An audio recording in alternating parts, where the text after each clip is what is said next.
Yes. Okay. So the meeting is called to order at 6:33 p.m. of the Carson Environmental Commission. Okay, so for roll call, Commissioner Nadine Gillis-Ward.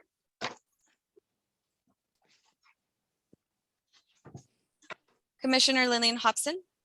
Present. Commissioner William Coons. Commissioner Freeman Watkins. Present. Commissioner Angela Isaiah Payne. Present. Commissioner Hurry Taylor. Present. Commissioner Rick Polito. Here. Commissioner Roy Lev.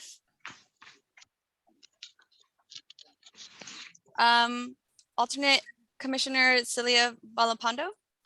Present. And alternate Commissioner Rodolfo Brillantes. Okay, so I have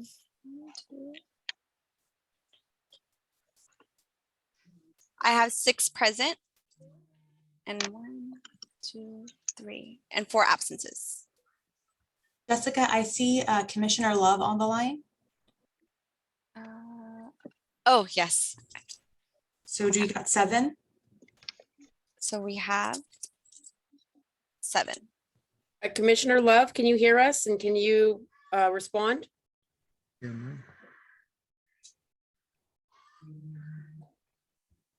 He's on mute.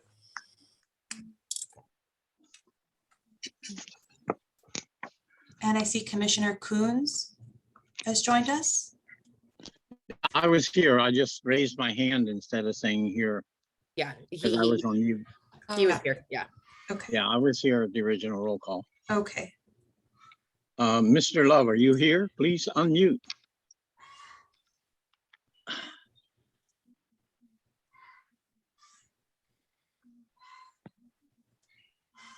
Now it's back on mute.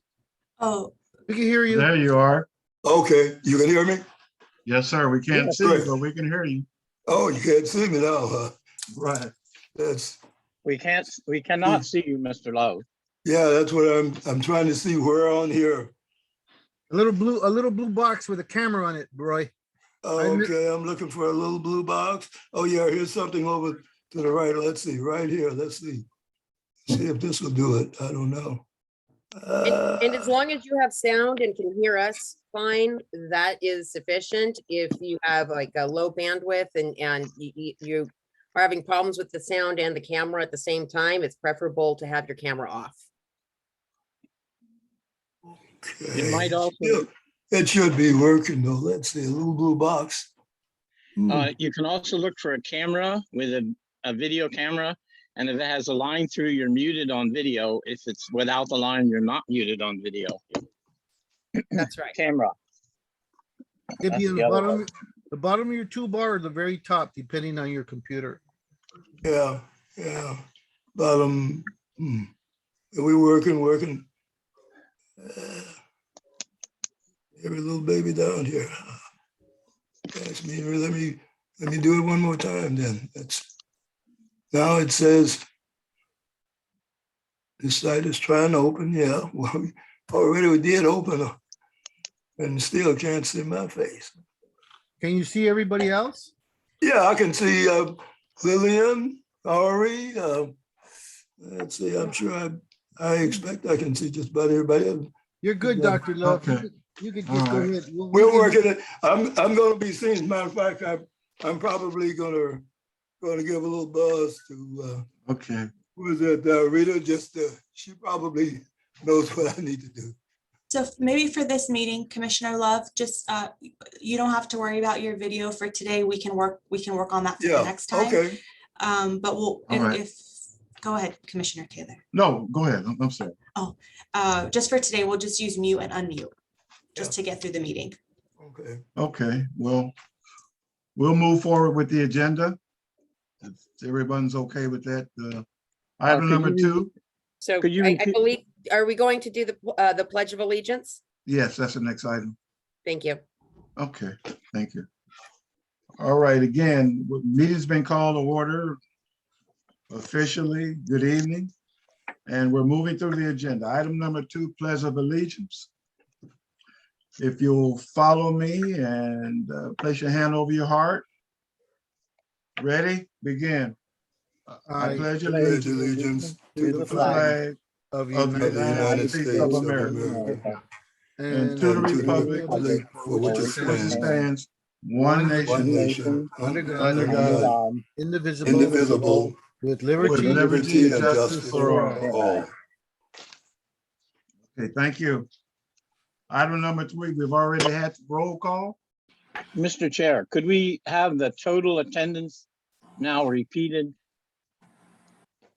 Yes, Miss, can someone, Miss Correa, whoever, if you And have, Mr. Chair, I'm entering the meeting. This is Nadine Ward. okay, thank you. Uh-huh. So how many are in attendance now officially? Officially, we have all commissioners present Oh, that's great. Okay, and our one alternate, Celia Valapondo. okay, again, And the- thank you. So we have nine Okay, in total. great. All right, okay. Item number 4. Introductions and presentations.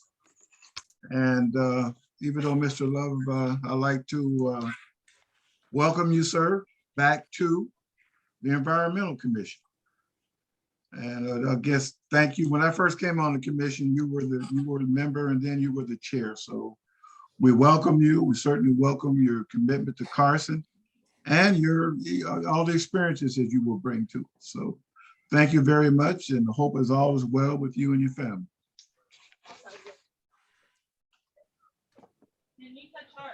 Did you hear me, Roy? Uh-oh, is he gone again? Oh, there he is. He's muted again. Okay. We can come back to him. That's okay with everybody. Okay, we have a presentation tonight, and if it's all right with anybody, if there's no objections, I'd like to take item number 8 and move it up to prior to item number 5, public and oral communications. We do have some representatives from the Sheriff's Department and Carson Public Safety in terms of doing the presentation regarding fireworks. Are there any objections to taking this out of order? Do we have a second for that? I second it. Second. Okay, it's been moved and seconded to take item number 8 out of order. Call for a vote. Aye. Aye. Aye. Aye. Aye. Aye. Any opposition? None observed. Any abstentions? None observed. Okay. For our guest, if you would you please identify yourself and we can get started. And thank you so much for taking the time. And let you make your presentation. Then at the end, we can if you will take some questions, I think we'll be very appreciative. Also, Mr. Gonzalez, Zach Gonzalez is here from Public Safety, right? Emergency services. Emergency services. I'm sorry. Okay. Problem. Okay, who's going to go first? From our presenters? Representatives go first. Okay. Hi, this is Lieutenant Boulder. I'm the service area lieutenant for your Carson Sheriff Station. Thank you, sir. And this is my first meeting here with you guys. I'm happy to be here and meet with you guys. Usually you guys have dealt with my Sergeant Den, who has previously provided the presentations and all the statistics that you guys are looking for. So I'd like to introduce Sergeant Den and see if he'd come on now. Thank you. Hi, so it's Sergeant Den. In the previous 2 years, I've managed the side of the Sheriff's Department for the fireworks operations and enforcement and suppression. So basically, for us being here is just to see the concerns of what the city has, and any moving forward, if there's any changes that need to be made, or more recent complaints that we need to be aware of as we move into the 4th of July coming this summer.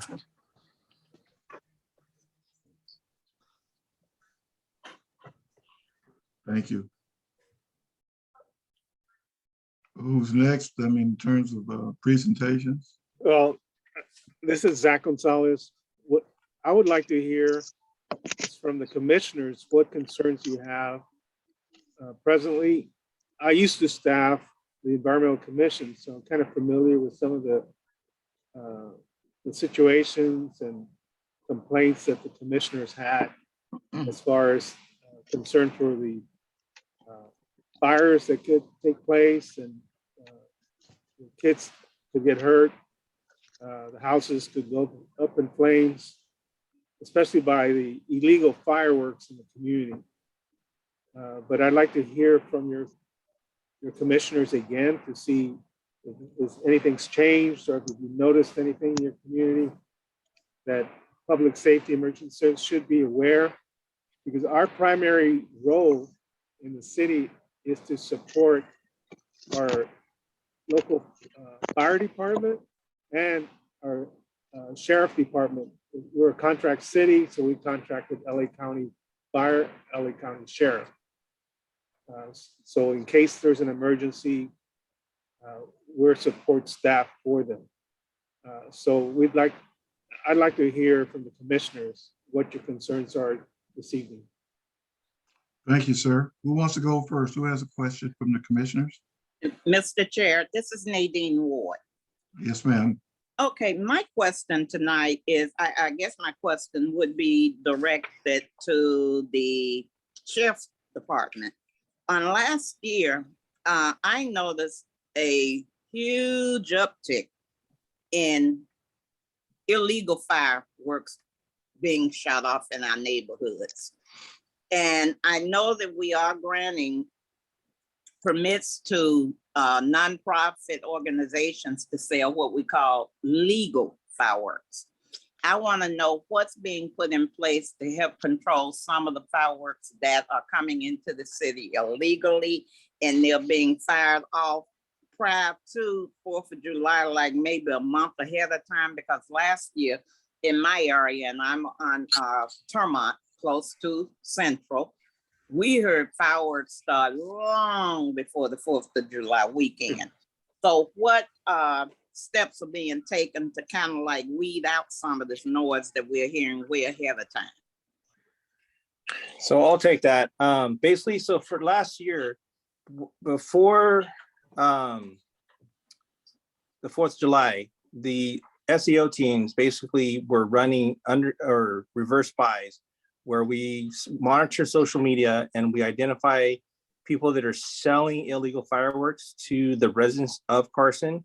And we basically set up a meet and we confiscate what we can from them. The uptick, yeah, that's been a gradual uptick for the past couple of years. It all started with when COVID started. And I don't know if it's just because the 4th of July is their time to let loose. But as far as combating it, really the only thing that you can do to combat it before the 4th is those reverse buys, where you're confiscating as much as you can. But the problem is as long as people are willing to pay for it, they're going to bring it into the city. Last summer, we confiscated more than we had in the past years. And I anticipate this summer, we're going to be doing the same. Thank you, sir. Anyone, next question? Commissioners? I have a question. It seems to me, and I've been in Carson since 1985, that during the 4th of July, the city allows or approves block parties. So we end up getting people who come into the city, and I'm talking about my area. I mean, I live north of Del Amo and south of University. It complicates the problem because our surrounding cities, some of them don't even allow fireworks, especially Los Angeles. So there's block parties that are given. People come to the neighborhood, and it just, I mean, it really exacerbates the problem. Is there anything we can do about, I guess I need to ask Mr. Gonzalez, is there anything we can do about that? Well, or your opinion on that? yeah, as far as controlling the number of block parties, Uh, I don't think staff can deny any request unless there's been a history of illegal activity, like illegal fireworks or something else that is tied into that block party. Use of drugs where the sheriff had to go in there, or if there's a fire and there's a record of persistent abuse of the regulations. Short of that, the city can't deny someone a permit for a block party unless there's some kind of tie to some kind of illegal activity that has occurred in that location. Okay, thank you. Anyone else? Next question? Yes, sir, Mr. Combs. Go ahead, sir. I have several, but let me just ask one first. I would like to know if you said it was increased last year. How much did it increase? What was the amount confiscated versus other years? Can you give us some amounts? And then also, I understood from what I remember that the fines are now, the penalties have now increased to 1,000 for a first offense and firing them off. I don't know what the trafficking offense is, but have we increased the fence? Should we, and what's your recommendation for this year? Should we keep increasing it? I think it's $1,000 on the first offense now, and it goes up 1,000 each offense. And so I don't know if we should increase, make it on the third offense, it's a felony, go to jail. I don't know. So I'm asking what's your recommendation? I did all the work. Are you done, Mr. Combs? Are you done? For now, Mr. yeah. Polito? Go ahead. Okay, so I'll answer the amount. Last year, we confiscated 2,000 pounds of fireworks. And that is double what we recovered in 2020. And it's almost close to triple what we did in 2019.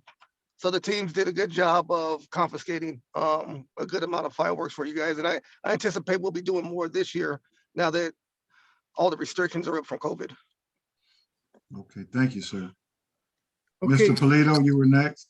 Okay, thank you, Mr. Chair. Two questions, one for the deputies and then one of course for the city. Real quickly, as far as for the sheriffs, when we call in, 4th of July, I know it's havoc and it's very difficult, for you all to come out and, and make the actual service call. But when we see some skyrocketing going out in the streets or some really heavy duty illegal, fireworks happening, and we call, is there an opportunity of knowing if there's going to be a response time? I know, you're putting out fires literally and you're out doing heavier, probably more, difficult situations, but what is the SOP, the standard operating procedure on just, at least coming out and driving by or something to make a little bit of a deterrent to some of these. I mean, we had people for 2 hours just shooting off skyrockets. They're landing on our roofs and, other stuff. So, what do we do? Call 911 or call the station at the 830-1123 number? What do you say, Sergeant or, Deputy Trang?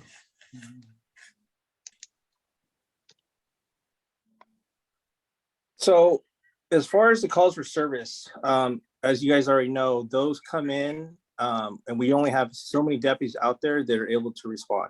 The other issues we have is if it's a block party, for the deputies to get in there in the first place is the challenge in itself. As far as the SOP of how we're enforcing that, I'll give you a little bit, but I don't want to give too much of the concept of it. But the only way that the enforcement is successful is that we have non-uniforms out there that are identifying it, and then the uniforms are basically doing citations. They see the black and whites coming a mile away. By the time they get in there, they're already stopping what they're doing. They're already getting warned. And it depends on the calls for service regarding the fires and everything else. That's basically taking the time away from that.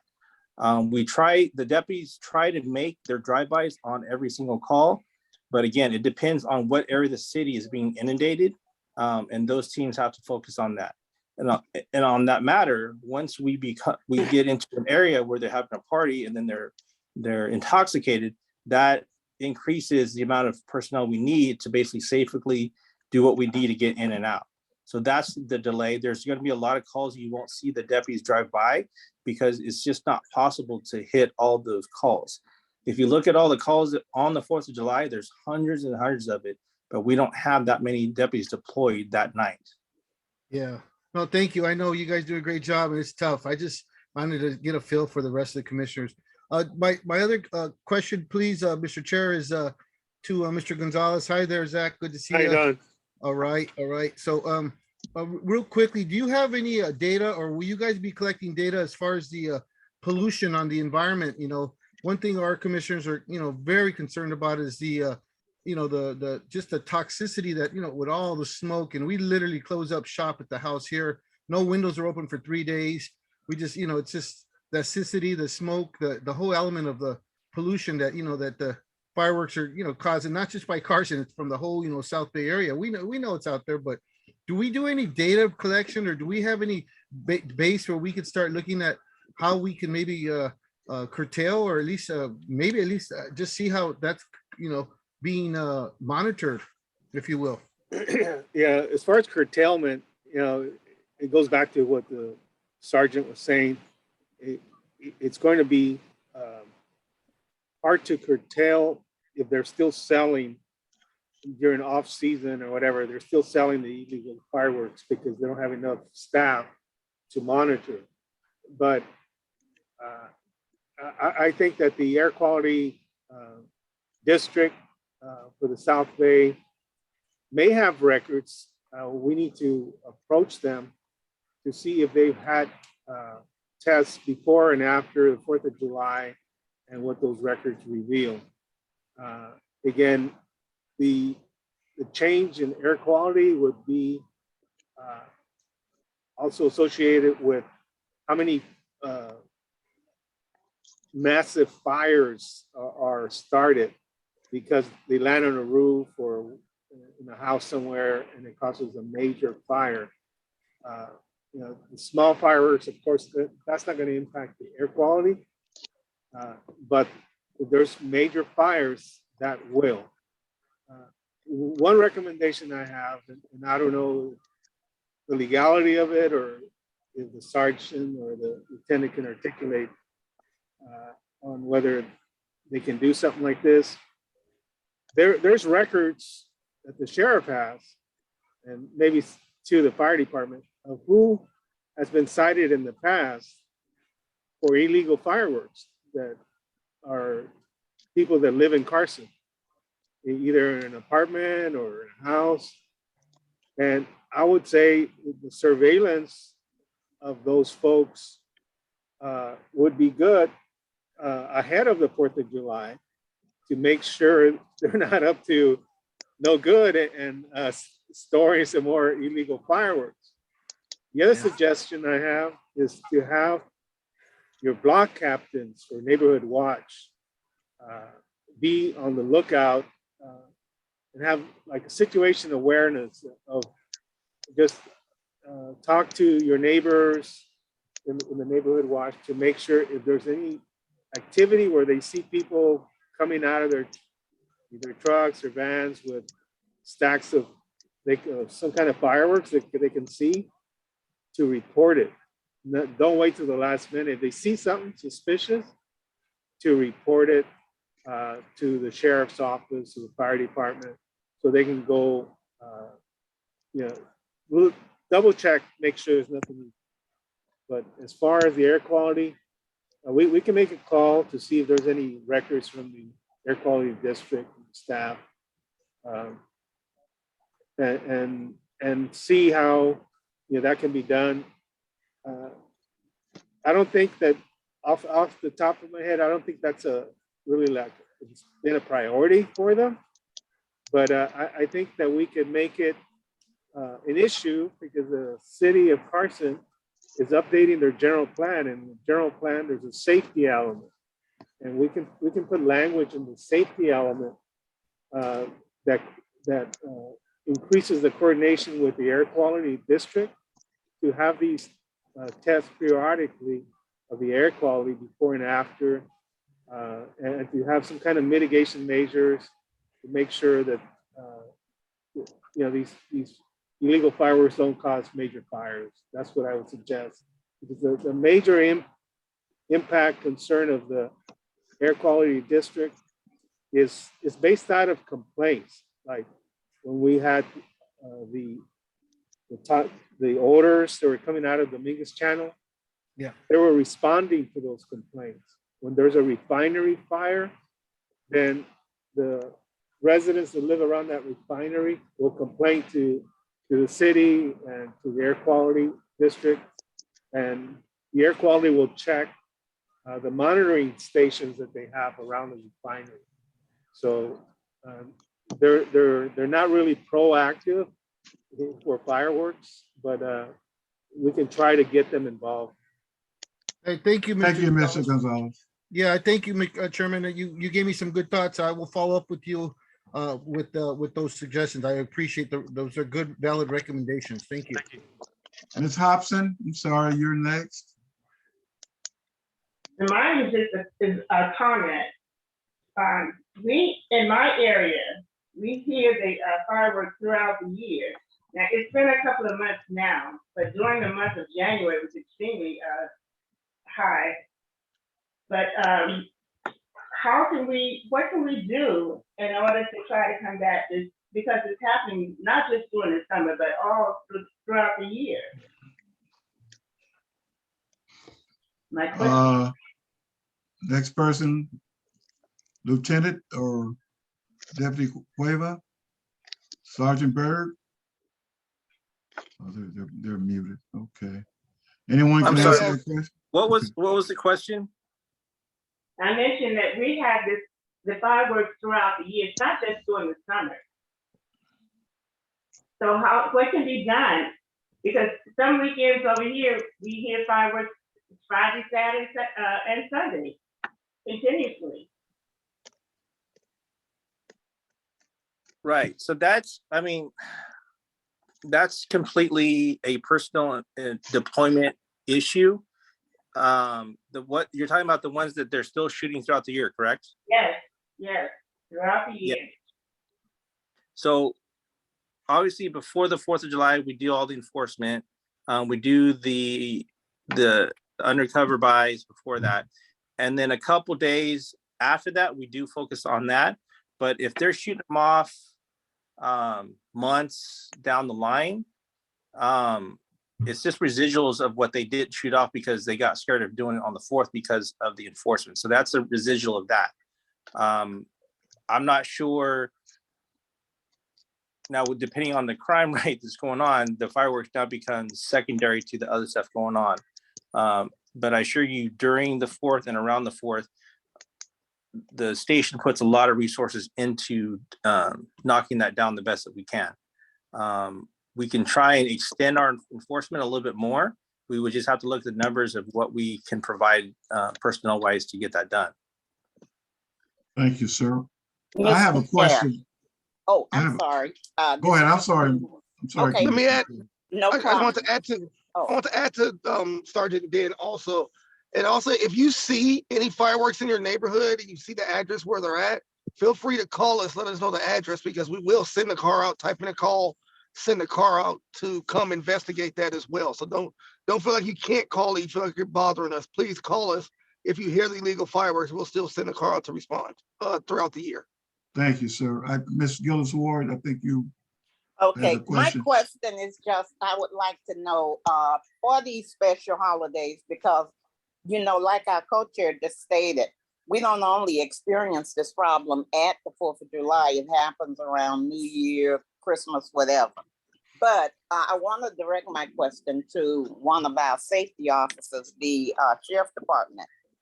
For these special holidays, do we have a beef patrol, or are we still just at our standard number of patrol cars out patrolling the area?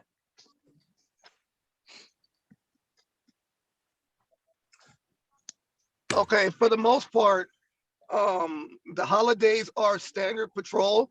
If we have an issue like with the 4th of July, the fireworks are definitely an issue that we have to address and throw resources at it. So we do.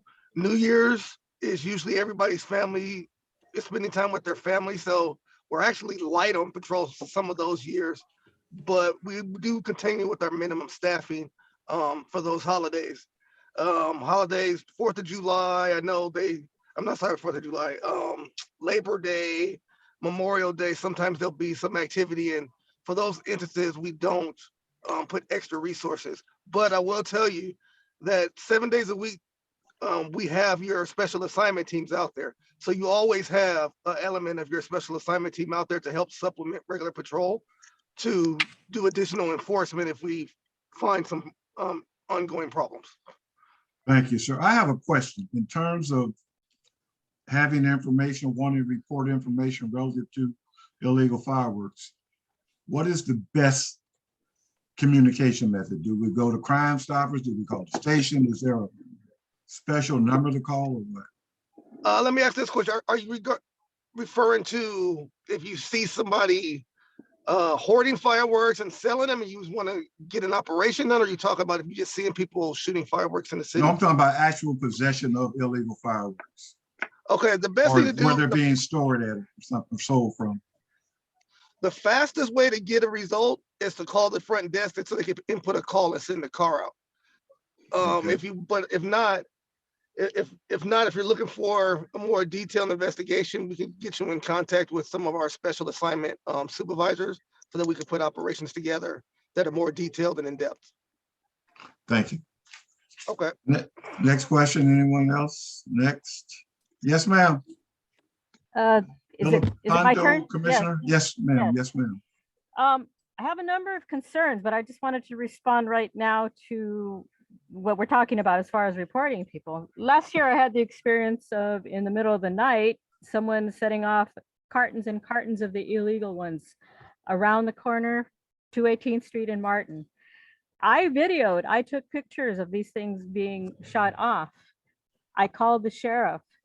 They told me that they could not come out. The person that was firing these things off actually even came over and threatened me physically, asking me why I was taking pictures of his home. And I explained I wasn't taking pictures of his home. I was taking pictures of these boxes and boxes. They were all situated in front of his home, so maybe that's why he got so defensive. But I had the pictures and I had the evidence, but the sheriff, when I called the front desk, they said that they didn't have the resources and they never came out. There were some other residents that had to kind of come over and let's say escort me home to make sure that this person did not get physically violent. But I mean, that's kind of par for the course. I guess my concerns are about the fact that I think that the commission probably needs to start looking at a harder question. We're in a time of drought right now. You've got a lot of people who have not been watering their gardens or their lawns. So there's going to be a lot more of a threat for fire hazards. As long as the city of Carson is even selling the quote unquote safe and sane fireworks, we open the door to the illegal stuff. I've talked to people from other cities. They don't allow them in any kind in their cities. And they really aren't appreciative of the fact that neighboring city of Carson basically gives a source. But I've seen this. I've seen people advertise on Facebook what they had to sell. I pointed those out and nothing was ever followed up with that. I'm not trying to police the entire neighborhood, but my concerns go back to, we have a number of veterans who are still dealing with PTSD and with all of these illegal firework. It basically is an issue for them. It's still a mental health issue for them. You've got plenty of seniors who are complaining about the fact that these things are being shot up. Even the legal ones are being shot off in the middle of the night. There is no range of time where they stop setting these things off. It's any time. The other concern is the mess that's left on the streets. People don't even bother to try to hide their evidence. They leave all of their stuff out on the streets that they've burned and set off. My other concern is of animals. We've got any number of people who have pets, and this is this starts the whole season of time where people have to take their pets to the veterinarian to get tranquilizers. You've got pets that are running away from home, and you've got an animal shelter that's already close to capacity, if not over capacity. So these are all of my concerns. Yes, I enjoyed fireworks when I was a child, but I think times have changed. I think we really need to look at this, especially as the Environmental Commission, for the impact that it has. So that's my 2 cents. Thank you. I have a question. In terms of prosecution, and I don't know if I should ask the sheriff's department and/or the city attorney's office, how successful are we? I mean, we had 2,000 pounds confiscated last year. I mean, from a prosecutorial perspective, felonies, misdemeanors, or violations of the city ordinance. I mean, what are the numbers in terms of any successful prosecutions when we do catch someone? So the prosecution is basically going to be on the city. The Compton Court is not going to be filing in this. We're barely getting Compton Court to file real crimes. The only real deterrent is basically the fines that if the city's going to allow it, is just to increase the fines to where it gets out that it's going to hurt someone financially. And really, that's the only deterrent. As far as criminal prosecution, unless we're taking a house down that has tons of it, then we can take that to Compton Court for filing. But at this point, it's all administrative citations issued by the city and going after them financially. And from the city attorney's office perspective, I frankly don't know how many, if any, administrative citations were cited with respect to fireworks last year. There's a definite limit in terms of how enforceable that is from a code enforcement perspective, given the limited code enforcement resources that the city has. Thank you And very let me much. ask, what is the amount of the fines, Madam City Attorney? For admin sites, and anybody can correct me if I'm wrong, but the standards I'm aware of kind of across the board are like 250, 500, 1,000 on an escalating scale. And if anybody from the police department wants to correct me, from the sheriff's department wants to correct me on that, feel free. Okay. Next question, anyone? Any comments? Input? Mr. Chair, I have a question on the fireworks. Yes, sir. Does the sheriff department, can they bring in extra enforcement on the first of the year and for the holidays in particular, to try to put a stop to this illegal fireworks activity? I think most of us here, I have been exposed to the noise pollution from the illegal fireworks. Can the sheriff department bring in extra people? 4th of July and the first of the year, where most of it is done. I think we have a starting point that we can begin to shut it down, and then it'd be easy to control it later on. And that's just what I feel could happen. Can you bring in extra people? You can answer that question. Thank you, sir. Lieutenant? Okay. Yeah, so yes, for the 4th of July, we bring in a very large amount of extra resources from your SAO teams that their sole purpose is to do fireworks related activity.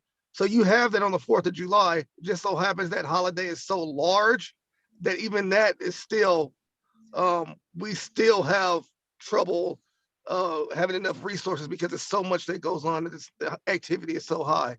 As far as the New Year's goes, we have at least one of our SAO teams, depending what day the new year falls on, what day of the week, we have one team from your special assignment teams that goes out and does special enforcement on fireworks and illegal shooting on New Year's Day.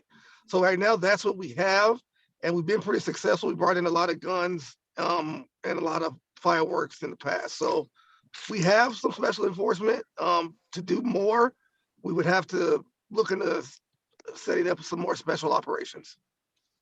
Thank you, sir. Okay, want to try to wind this down now? Any other comments? I believe I saw some other hands raised. Were there any Oh, other Mr. commissioner Okay, hands here it raised? is. Okay, thank you. Commissioner Coons. Yes, as far as if the city attorney is right, I still feel these fines are minuscule compared to what these people are doing. If I violate the traffic laws, I get a $500 ticket nowadays. And 250 for fireworks is a minuscule violation.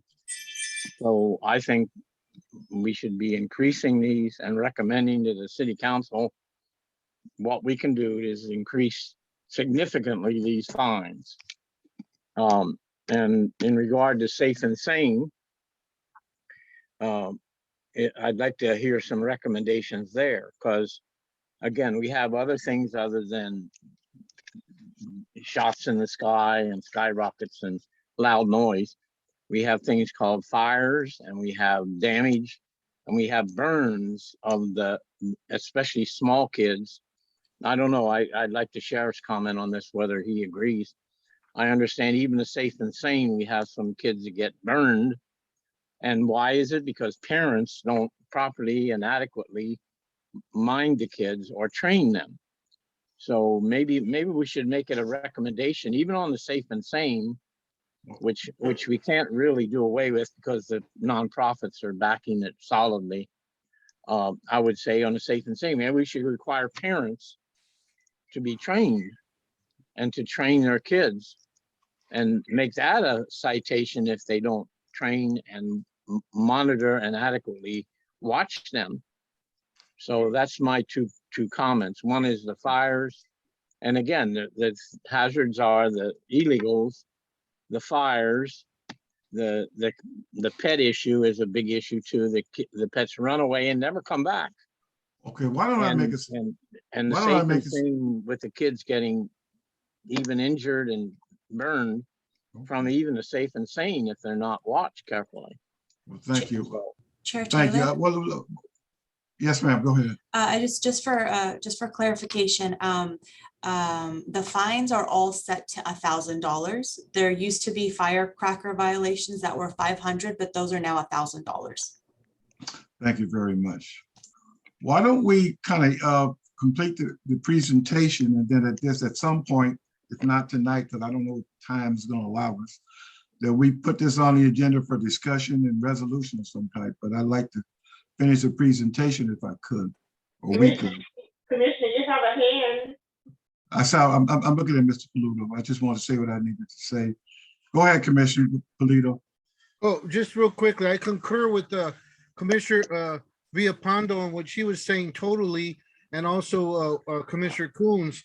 So I'd like to make a motion that we send at least a letter or a motion saying that we'd like to see the increase double the fines at this point, and that they would consider it at their next city council meeting, hopefully, and that we would also consider giving extra funds overtime to the sheriffs so they can, like Lieutenant and the other deputies and brothers there were saying, they have more manpower under surveillance and also under prevention enforcement, maybe the week beforehand and up until the 4th. So that would be my motion, to increase some funding for that effort for law enforcement, and also to increase the double, if not triple, make it with inflation. I mean, but before we do that, let's close the presentation. If anyone else has any questions, you have a comments. motion. You have a motion on the floor. But we have a presentation we're doing, sir. Okay, well, so let me finish. At this time, I would recommend that staff can discuss with perhaps the mayor the approach and the recommendations here. I am not a code enforcement guru.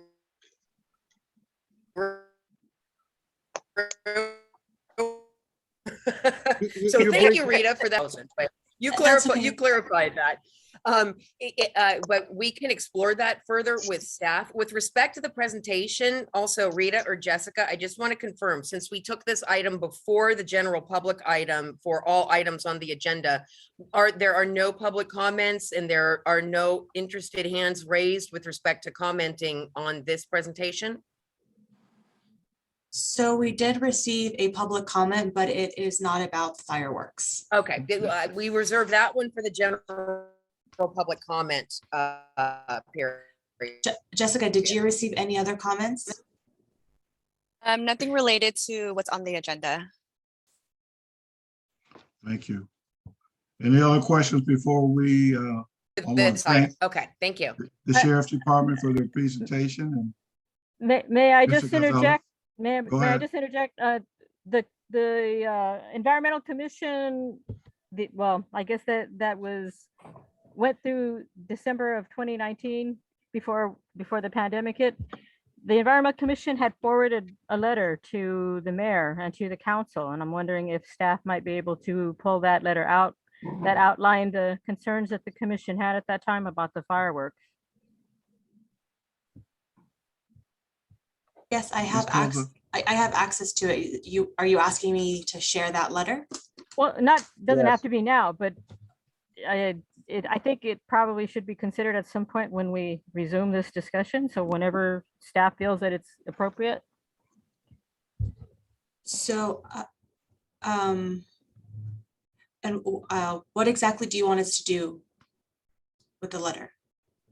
When you talk to the mayor, you mentioned right now about having discussion. I'm just saying that letter from the prior environmental commission maybe should be given some consideration for all the recommendations that were made at that time. oh, absolutely. And I think based upon what's been presented, there may be some additions to it in terms of raising the fines and some other items that we need to discuss. Mr. Chair, Yes, ma'am. prior to anything being shown to anyone, since I was not a party to that commission, I would like to see what was submitted, because I don't want my approval on anything I don't know about. Okay. I don't want to endorse something that I have not seen nor heard of. Good I point, think ma'am. we are a new commission, and if we're going to go back and resurface and dig up something that another group of people have put together, it's only fair that we get to see what we're, going along with. Okay, let me say this. Perhaps, Ms. Kozar, is there any way you can send us all a copy of that letter that was submitted to the city council? I can't. And I do know that letter was delivered to them. And the action that they took was to increase, all the fines to the $1,000. The firecrackers were 500 and they were changed to 1,000. So if this new commission wants to prepare and transmit another letter, we could do that. And then I can also send you the old letter that the prior commission drafted and sent. Is everybody in agreement? Yes. That hasn't seen the letter? Yeah, I'd like to see that letter. See a copy of it. I've never seen it. Okay. And So- Mr. Chair, I'd really like the idea that you had where we table this for right now and dismiss our presenters, and we come back and we discuss this as a commission. Did we dismiss the presenters? Not yet, and I like to. Okay. I understand.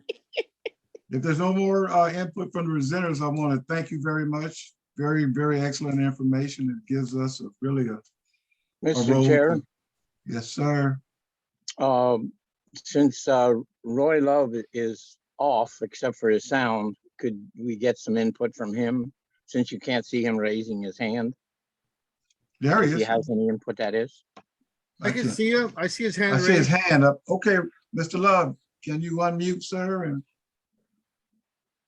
you want to have some input? Oh, how's Go ahead. that? Can you hear me? Yes, sir. I'm unmuted. Yes, Yeah. sir. Go ahead. Yeah, no, I think it's an excellent proposition to first of all, find out exactly what the workload is, what the fines are. And we need that basic data before we can begin to make recommendations. And certainly we need the previous commission in their efforts and whatever happened. But I think this is so important that we need to really try to jump on it right away, since it'll be 4th of July time around here Again. soon. So that's all. Basically, I agree with the concerns that everyone has. And if necessary, we can find out whether we have to go to the sheriff to find out exactly how many people are they cited.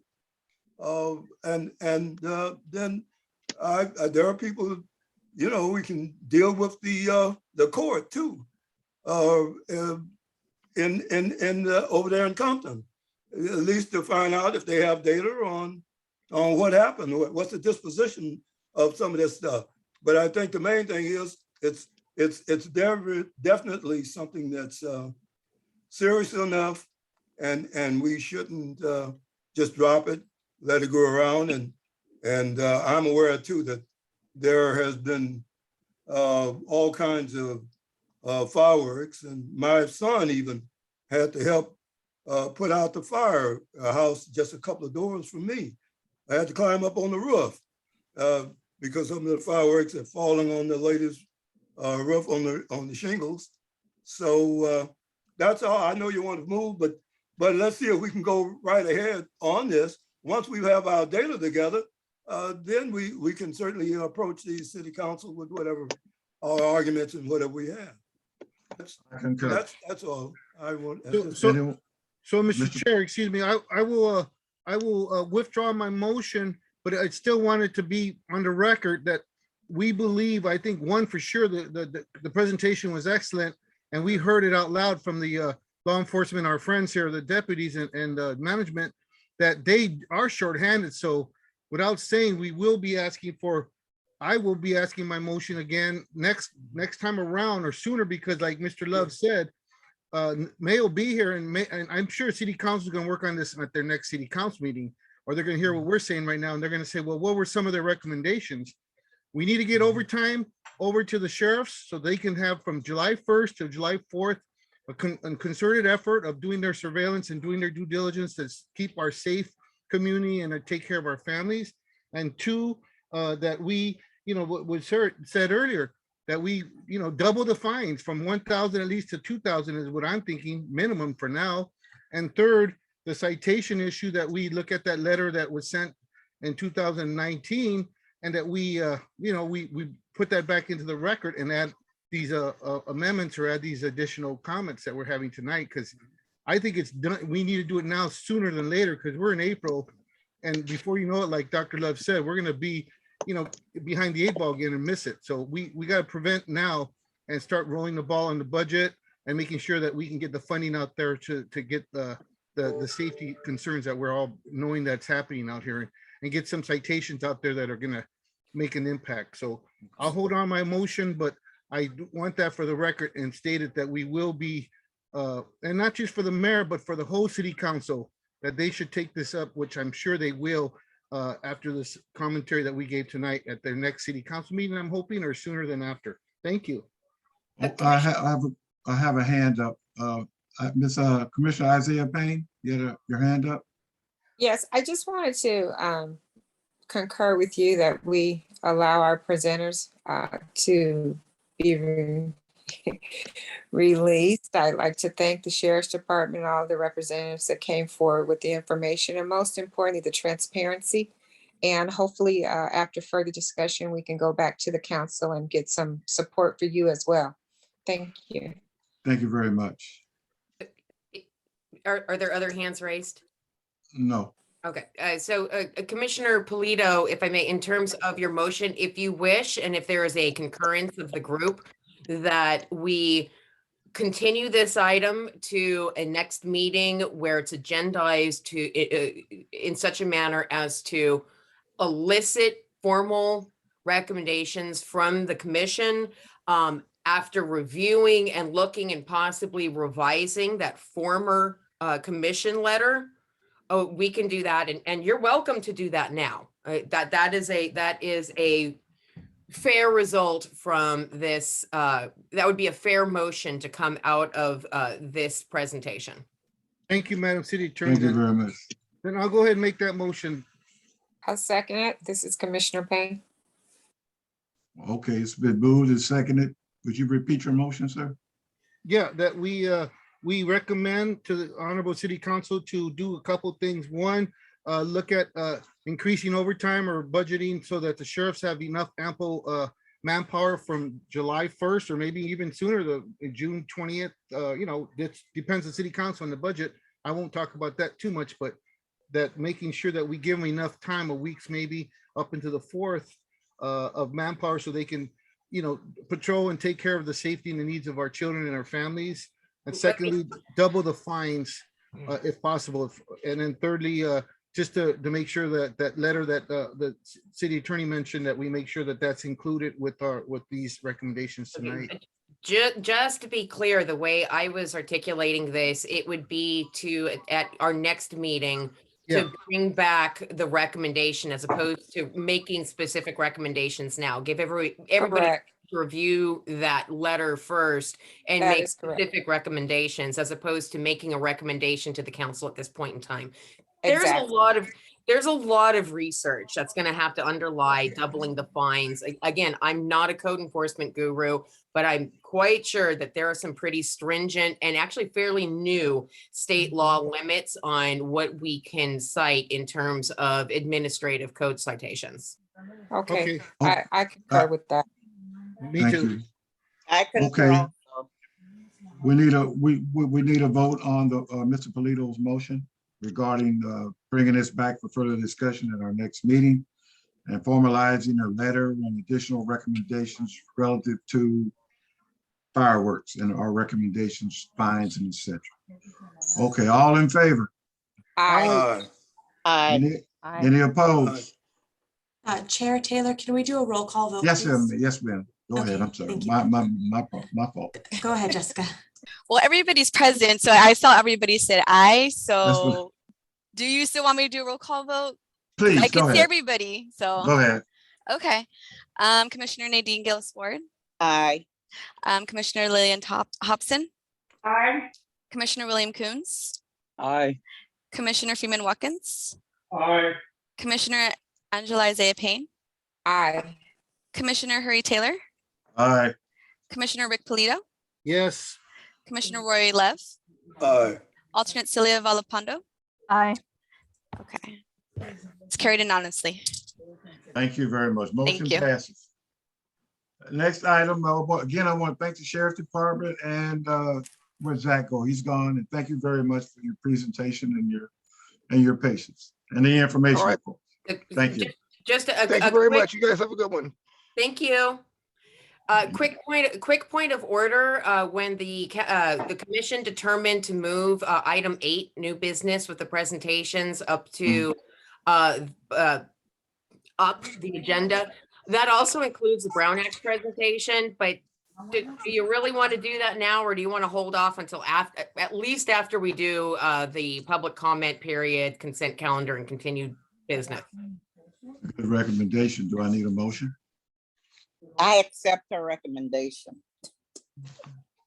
So are you making a motion, Ms. Gillis-Ward? I move that we accept the recommendation coming from our council. Okay, I need a second. I second it, Ms. Then a Isaiah. second by Ms. Hobson. All in favor? Aye. Aye. Okay, so that moves us to public oral communications. Right. Thank you very much. Moving on now back to item number 5, public oral communications. Okay, great. So Jessica did receive an email from a member of the public. It was sent around 6:20 p.m. Jessica, do you want to go ahead and read it into the record? Just state who it came from, and then just read it, and I'll do the timing. Okay, so I received an email from a resident, Katrina Miller. The email reads, "Hello, I was wondering if the group could answer a question for me regarding the Dominguez Channel incident. We in Carson are still living with the effects of what happened. Although the majority of the smell and immediate discomfort has disturbed, we are still living with dry skin, itchy eyes, headaches, rashes, and breathing issues. Many residents continue to post that the smell is slowly returning. What long-term response do you have planned to keep us safe and to service the channel so that a full-blown resurgence does not occur? What is your response to the health issues that are still being faced by residents of Carson? Thank you. Ms. Miller, resident of Carson. Thank you. Any comments, anyone, or? You may make brief comments, but remember, this is not an item on the agenda. Right. And Mr. Chair, I believe it's a email above our pay grade because we can't get off into the legalities of what's going to take place, what's going to be done for people, all that good stuff. I think that should have really gone to the city council. Okay, Mr. Polito, Yeah. I'm sorry. Yeah, I would just say that maybe for the next meeting that we agendize it and that staff give us a detailed report of what's the update, if they could bring somebody in, or if Eliza wants to do it, just that we have because it's been brought to our attention, we should have something from city council there. I know they're doing due diligence on it, but if we could have something in the report from the director's office, maybe that would be a good idea regularly. Well, let me ask the city attorney's office. What's your recommendation relative to this email? It probably should go to the city council, number one. Yes. I agree with that. Okay. And number two, this is a matter that is in litigation. And it Mhm. is a matter of closed session in front of the city council. Okay. So to the extent that you are asking for a report or information that might be closed session type of information, that may not be something we can really do. And also there's ongoing litigation, right? So there's Yes, something it is ongoing that's litigation. confidential and we can't comment on anything. Yeah, but no, I wasn't talking about that. I was talking about the environmental impacts. What are we doing right now as far as cleaning up the odor? These folks are talking about itchy eyes, the smell is still there, and it's still affecting their breathing. Are we still having the county? Are they still working out there? Is that something that they could let us know? Can't we at least have a update on what's going on with the environmental impacts? What mitigations are being happening physical that are out there or still working on? I believe that is part of the closed session discussions that the council has been holding. Correct. Thank you. Okay, well, so noted, but I think for the record, council, or rather, I know it's going through litigation, they can't talk about it, but at least when the community speaks up, we at least have to acknowledge that, there's, I know there was teams out there last time I saw that they were still doing cleanup and they're still spraying. So are they still doing anything out there from the county level as far as work, remediation work? I mean, can't you at least answer that question, or it's not even being done anything right now? I don't know. I cannot answer that question. Eliza? Mr. Chair, I still feel this is an issue that has to go to the city council. And it's something that if we want answers, we have to present it to the council again. That's information we give over to them. And we receive a reply back from them. We can't deal with it. Thank you. Mr. Combs, you had a comment? So I think we could take another approach in that we could look at the future of the channel. What can we do in the future by getting some experts to testify, by having hearings with these experts, whatever. We're an advisory group. We're not making a decision, the council is. So regardless of what the decisions are now based on lawsuits, et cetera, but they're not going to talk about the future. Let's have some plan of the future, because I'd like to see it return to a true estuary, not to what it is now. Folks, it's a junk. Yes, ma'am. This is not an item on the agenda, and we're starting to veer into deliberations. That's why I had my avoid that. Okay, So that's why I'd like to see it on the agenda as the future. What can we do in the future we'll bring in the experts. Okay, well, and you let can bring them that up at the testify. future agenda items section of the agenda. Thank you. All right, if there's no more comments, well, one thing we forgot to do. I had a comment. I had my hand raised for Go quite ahead. Yes, some ma'am. Go time. ahead. This is Commissioner Isaiah Payne. I just like to ask that we respect the assistance of the council. The council is here to provide guidance for us. When they provide their guidance, I think we need to attentively listen to that and receive the information in the light that it was given in. The council has already advised that this is a matter that is in litigation. I agree that as an environmental commission, we have a duty, but we need to stay within the scope of our responsibility. So I would like to ask that this be tabled and further discussed at a later date. Thank you. It was an unagendized discussion anyway, so I think we need to move in. But one thing I want to go back, return to item number 8. We still have item number 4 under 8. Is that, I guess, the Brown Act presentation. Yeah, I'll entertain them. That's what I was trying to clarify before. Yeah. We're going to take that after we do, well, we've already done the public comment. We're going to take that after you do all the other stuff. We're going to take that item number 4, like it's Okay, still at under the item end. number 8. Okay, all right, thank you. Okay, without any further ado, we'll return to the consent agenda, approval of the minutes. They're attached to your agenda. If you'll take a couple of minutes to review, and then we'll call for a vote.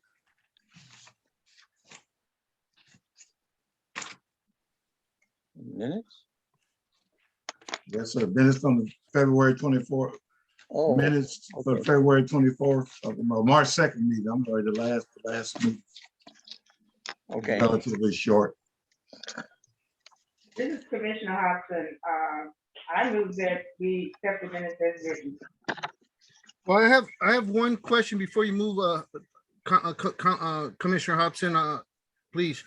And that is on the staff oral report or communications. I don't see anything here that was spoken about by Eliza or by Rita or any of her staff. I know you guys made some comments, and I'd like to know what happened to the staff report. Don't we have staff reports on here, or am I missing it? It's under item number 11, sir. Staff oral communications. Yeah, but all they said was one line. I don't see Eliza. She was speaking. I don't see any of her points on here.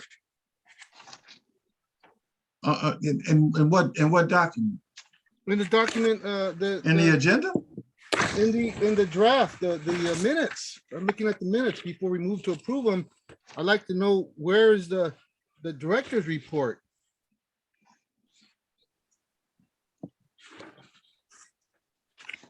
I mean, So the minutes are not verbatim. They're right. a generalization of what took place at the meeting.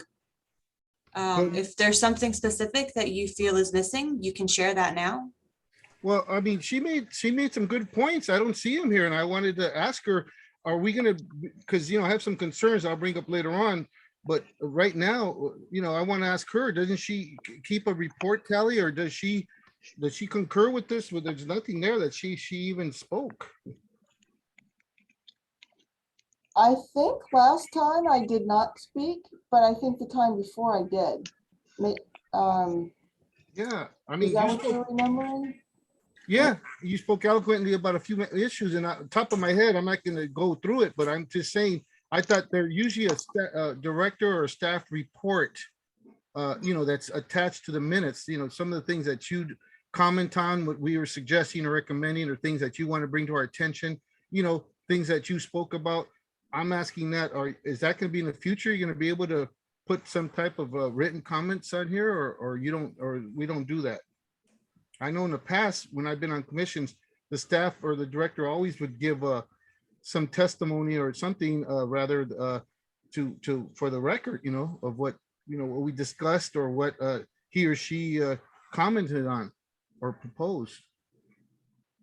I don't believe it's anything written, but I do believe you know, if there's certain topics that you'd like me to mention what we're doing in Public Works, Yeah, well, you know, yeah, we can take a look at that. okay, and I'll bring it up at, I'll wait, then I'll settle with that for now, but I'll bring it up when it's oral communication that I would like to, you know, like you did yesterday's city council meeting, the staff report you gave so eloquently. I'd like to see that given to us, or at least a snapshot of the trees, the beautification, the slurries, you know, the work that's going on, and you know, all the visuals that you guys showed the other day. Very, very interesting, very informative, and I think we should be getting a staff report of that sort to the commission, to the you know, Mr. environmental. Polito, I don't know, some of this may not be within the purview of the environmental commission. But some of it is. But I beg to differ. I mean, the slurries and the beautification, it's all part of environment. It's all part of the trees. It's, I mean, you know, I don't know what you're. well, we can disagree on it, but I mean, when you Yeah. start talking about slurry, that's public works. I don't know that it has anything to do with the environmental commission. It has a lot Mr. because Chair, it has a Okay, lot because I'm sir, we're bringing up. not gonna argue about it. No, I'll bring it up. I'll bring it up under when it's commissioned report. That's why I didn't want to bring it up, but it does have a lot to do with it. I beg. We to have differ. well, that's arguable. Mr. Chair. There's I a move motion, that there's a, I move that the minutes of our previous meeting would be accepted as written. is there a second? There's a second by Ms. Hobson. I don't, may I say something, please? Yes, ma'am. I don't believe Liza was present last month. So she did not make any comments last month. I don't know. I don't. Okay, but we have a motion on the We have a floor. motion on, well, let's do this. There's a motion, there's a second. Yeah. Let's have a little short discussion on it. Go ahead, Ms. Hobson. Yeah, I'm good. Okay. Well, I'll have, Ms. Whitman, were you here last meeting? Well, actually, I was there for part of the meeting, but then I had to leave early. Okay, all right. So I was both. Okay, all right. Okay. All right, all in favor of the motion to accept the minutes? Can All right. we take a roll call, please? Yes, ma'am. Sure. Ms. Colzar, thank you. Oh, Ms. Corey, go Yeah, ahead. sorry. Okay, Commissioner Nadine Gillis-Ward, Aye. Commissioner Lily Hobson, All right. Commissioner William Coons, Aye. Commissioner Freeman Watkins, All right. Commissioner Angela Isaiah Payne, Aye. Commissioner Hurry Taylor, Aye. Commissioner Rick Polito, No, Commissioner Roy Love, I abstention. and alternate Celia Valapondo. Aye. Okay, motion passes. How many do we have? Do you need my 8. vote as well? Commissioner Brillantes, we have a full commission today, and Okay, Commissioner right. Villa. Thank you. We have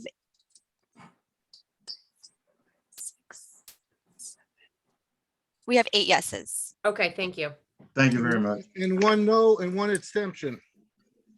Yes. Yes, sir. Jessica, sorry, let me interject here. Jessica, you have 7 yeses, 1 abstention, and 1 no, correct? Yeah. Yes. Okay, thank Sorry, you my very much. mistake. Yeah. Okay, thank you very much. Okay, next item number.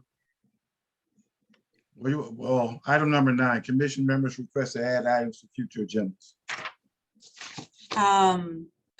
Commissioner Taylor, we're on section 7, Okay. item number 2. Oh, I'm sorry. Item number 7, continue unfinished business. Continue discussion on the priority list and finalization of it. Okay. I'm gonna take this item. So for this one, today we're looking for the commission to finalize the priority list. In your packet, you have the results of the results of how everybody re-ranked the priority items. Originally, we had 17. It was narrowed down to 8 items, and then those 8 items were recirculated to all of the commissioners, and all of the commissioners submitted their responses. And so today we're just looking for a consensus from the commission regarding what you would like the priority items to be for the balance of this fiscal year. We've provided some recommendations. We have a priority list containing 8 items. We have another suggestion if you want to reduce it even more to 6 items. And if you want to reduce it even more, if you want to reduce it even further, there's also an example for 4 items. But again, it's up to the commission, whatever they want to do, however many they want for their priority list, you just let us know. Thank you very much. First of all, thank you for all the hard work, and I know this wasn't easy at all, especially if we started at 17 and then end up reducing it down to 8. Who wants to be first in terms of comment? Input? Commissioners? Yes, sir. Mr. Polito. I mean, I'll go first if nobody else wants to. I just, Go ahead. okay, I appreciate what staff has compiled here, and I would like to say that priority list 6 items looks pretty adequate to me as far as catching the priorities that we've discussed and that we're looking at. I just would like to make sure that the fireworks maybe is added there under the regional water instead of that being fireworks, I'm sorry, is number 2, but 1, the refineries, and 2, the I'm sorry, 3 and 4, just what I would switch the truck routes and the regional water efforts on item 6. So 1 and 2 is perfect. They're very high topics, and 3 and 4 could be switched around very easily, but it's totally up to the commission. Next commissioner, your input, please. Mr. Chair, Yes, ma'am. priority list 6 is fine with me. I think staff has done an excellent job in condensing what we were all thinking into 6 items. But I really want to ask a question. Why do we have Robert's Rules of Order on this list? And I'm just asking a question. Why is Ms. it Colescar, maybe you're the best person to answer that. So I think we have some new commissioners and they just want to know, how to conduct themselves in the meetings. And so I don't know if we're going to have that as like a separate item. I think we've been having Lana participate on the meetings. And so with her being here, she's really been helping staff and the commissioners kind of stay on track, and we're learning as we're going. And we're doing the bite-sized pieces of the Brown Act education piece of it. So I think with Robert's Rules of Order, what we'll end up doing is probably combining or sending out some additional education pieces to the commission, and that the commission can, watch some videos and do some trainings kind of separately. But that is something that we'll work on together as a commission. So we really can reduce priority list 6 down to 5 if we really want to. And staff will still do that. Staff will still do the Brown Act and the Rules of Order. Okay. correct. And also we can all purchase as a book, Robert's Rules of Order. And it's a little cheap book. I think now it may be up to $3. So if anyone would like a copy of it, I will personally see to you getting a copy of it. That wouldn't be going against the Brown Act, would it? I mean, the city could certainly do that, but actually I find the Robert's Rules of Order book to be miserable. Well, that's because you're an attorney and you know a lot. We know attorneys, but I really do. There's actually a better video out there. Okay, well, let's get that for everybody. Okay. And it's called Rosenberg's Rules of Order, and it's a much simpler. And at some point in time, yes, we do plan to go over that. Okay. I may even use that video as part of the presentation. But there's 2 things that I've been holding off on a bit. AB 1234 and getting you guys to get into compliance with that, and the Roberts rules / Rosenberg rules stuff, because we still have an appointment that's left over, and I want to do that when we have a finalized commission body. Okay, we can wait, and you're doing an excellent job. Just hang right on in there. You know, you've really been excellent in helping out. Okay, so we're going to take Robert's Rules of Order and just combine priority list into 5 items, and we're in good shape. Thank you, Ms. Gilmore. Next, additional comments? Yes, I have one, Mr. Go Chair. ahead, sir. Go ahead. The 6 has nothing to do with no that I saw with beautification or tree planting. So if you want to drop Robert's Rules of Order and throw that in with the Brown Act, along with the Brown Act, that's fine too, and or after the Brown Act, then I would like to see the tree planting or some kind of beautification, since we are supposed to cover beautification also. This is the Beautification / Environmental Commission. So because the beautification was separated, now it's combined again. So even though you may not want to, I think we should have at least one in there that pertains to beautification for this year. Comments from other commissioners?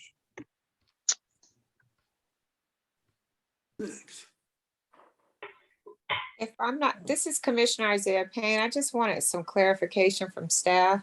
I think at one time it was discussed regarding the tree planting, and there was going to be some research and information provided back to the commission. Am I recalling that properly? We can add it back as a priority item. Okay, I thought that was one of the things we were waiting to see what the cost factor would be. I'm just trying to remember. That was early on in some of the meetings that I attended that I recall, that's all. I don't remember, I'm sorry. I don't either. I do know that we talked about, you know, there was an article that was distributed that talked about trees in general. But yeah, I'm not recalling either. But we could definitely, you know, talk about trees. And the Okay, cost factor. Because Go ahead, ma'am. that's an issue too, the cost, and is it something that's feasible at this time? Those are my only comments. If we added trees, like, what do we call it? Increased tree planting to help with climate change and beautification. That could be some of the things we look at, the cost. And whether or not, you know, it's something that the commission wants to recommend to the city council. Okay, thanks. Well, could we just drop Robert Rules of Order and just put tree planting or beautification in its place at priority list? I agree with the chair on that. I agree. I agree with the chair also. I will move that. By the said- way, for the cost factor, there are grant programs available. So that we need, if we're looking at it, we should look at the overall cost with the grants we might get. So thank you. I agree with the chair. So I heard a motion and a second.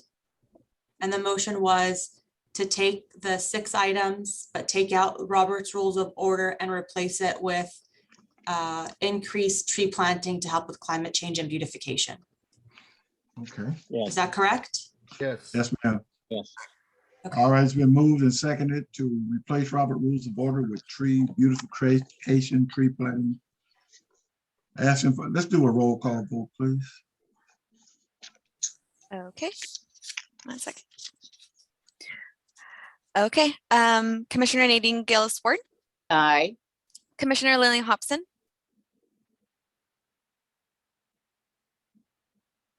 Is she here? Aye. Hi, okay. Commissioner William Coons.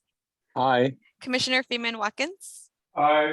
Commissioner Angela Isaiah Payne. Aye. Commissioner Hurry Taylor. Aye. Commissioner Rick Polito. Yes. Commissioner Roy Love. Aye. And alternate Celia Valapondo. Aye. Okay, motion carries. Motion carries. Thank you. Thank you. If I may add, no abstentions and no No votes. No. Use a double and next, use a double negative. Okay. Next item, if I may. Priority list, we did that. Okay, item 9, right? Commission members request to add items to future agendas. Actually, the next item is the bite-sized Brown Act and Oh, okay. meeting presentation. Thank you for keeping me straight. Appreciate it. You guys are already learning Robert's Rules of Order. You're already doing it at each meeting. Let me get my camera on here. Hang on. I apologize. I'm having to jump as between my cloud and my personal desktop. So today, what we'll talk about briefly, bite-sized, is fair process laws and avoiding bias and impartiality. Okay, next slide. So the general principle is that as a decision maker, and even as a recommending commission, the public expects you to be impartial and to avoid favoritism. Favoritism one way or the other. As we'll discuss a little bit more in a bit, this includes that you should not show an outright bias for or against an issue, an applicant, a proposal, a study, an investigation, and so on. At least unless and until you have all the facts presented to you in a formal meeting. So if before a meeting, you were to preliminarily issue an opinion or make a statement to the effect that, for example, I hate the proposed plan from the county or AQMD, or the noise reduction study, to clean up this water problem, or to resolve this air quality issue, or to deal with this landscaping issue. And I would never recommend this plan to the city council whatsoever. If you make that kind of set in stone statement, especially before all the facts are presented before you at a formal meeting, it really can come back and haunt you. You're going to be judged as having made up your mind in a biased or impartial way before the matter is even fully and formally heard or presented to you. So, of course, at the meeting, once all the facts are presented to you, you can express your opinions, even strong opinions. They can come out, but you really have to beware of making a set in stone opinion before that formal meeting point in time and before you have all the facts before you. Does that make sense? Yes, ma'am.